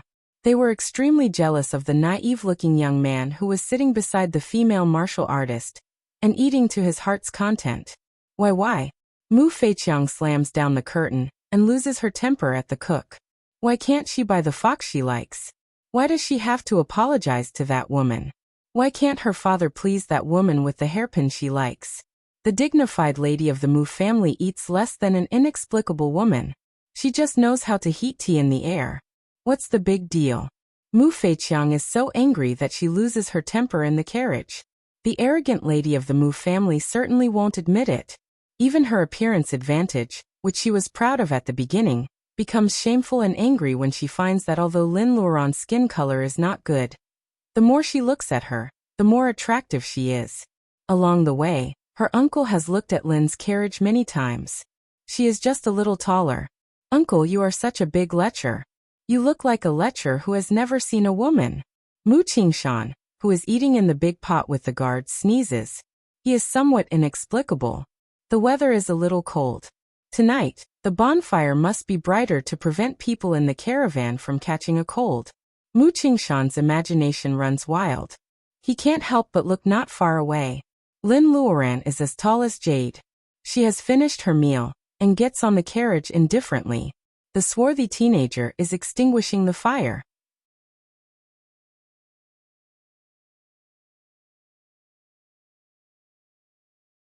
Chapter 396. She has had a crush on Brother Mu for more than 10 years. Therefore, Lin Luoran's brain is extremely slow. She never thinks deeply about other people's inquiring eyes. Therefore, the female warrior in everyone's eyes is as cold as a piece of cold jade. Although she is amorous, her eyes are more unintentionally fierce. The fierce cold jade can also soften. However, because the boy named Aji is too stubborn, he doesn't want her support. It always reminds her of Huang Weijian, who is already half a member of the Lin family. Sometimes this stubbornness makes people helpless, but you have to admit that people with some persistence, stubborn and stupid, are cute and admirable. The school that accepts disciples in Feng City is called Five Tigers School.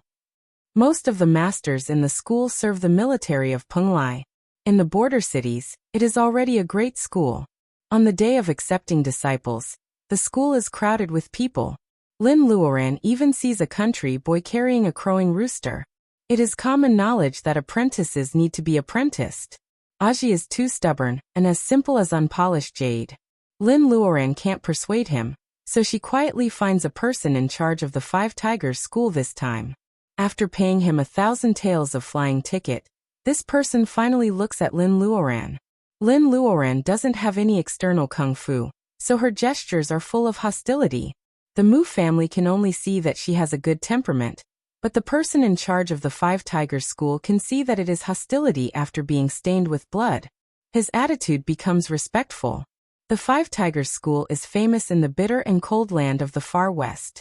The person in charge knows that there is always someone better than him. With the flying ticket and deterrence, the man surnamed Lu promises that he will take good care of Aji. Lin Luoran doesn't say anything. She looks back at the crowd. The boy is desperately squeezing in. She flicks a strand of wacken into the boy's eyebrows. Learning martial arts focuses on muscles and bones.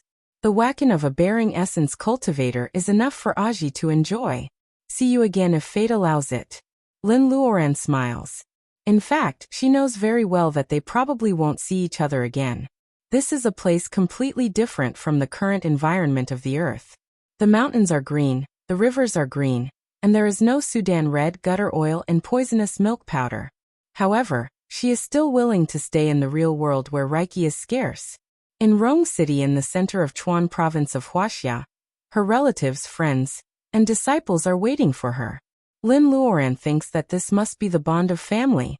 After leaving Feng City, the caravan's speed had increased significantly. They were either resting in the countryside or camping in the wilderness.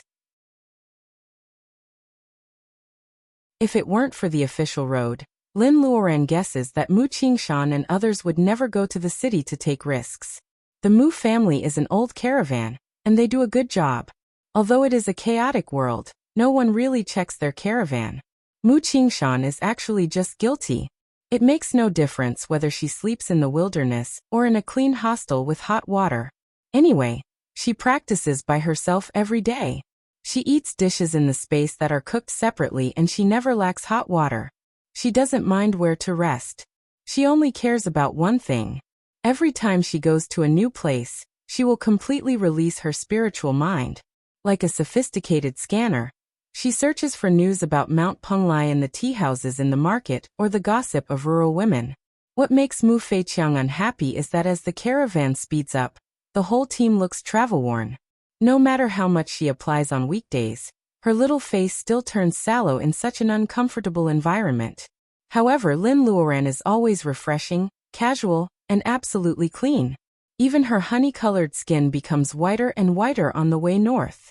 It is like a piece of polished and exquisite jade. The calmer Lin Luoran is, the more obsessed Mu Qingshan is. One day, the caravan misses the time to enter the city again. Mu Qingshan wants to camp on the spot. However, Mu Feiqiang points to the faint light not far away and suggests, "Uncle, there is a small village in front of us. Isn't it perfect for us to stay in the village? We can also replenish our rice in the village." They have been traveling for more than a month and everything is calm. Several small thieves have been killed by the Mu family's guards.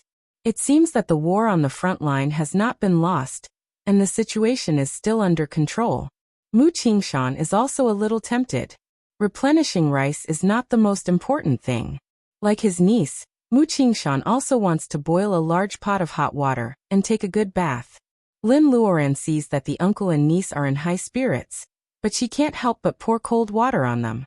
If I were you, I would choose a place farther away from here to camp instead of entering the village. Mu Qingshan is stunned. He doesn't expect that warrior Lin, who has never made a suggestion, will object.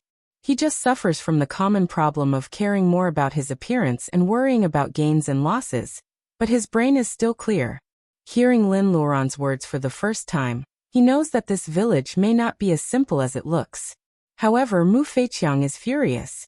She thinks that Lin Luoran is deliberately against her and humiliating her. Seeing the angry face of the little girl, Lin Luoran is a little confused.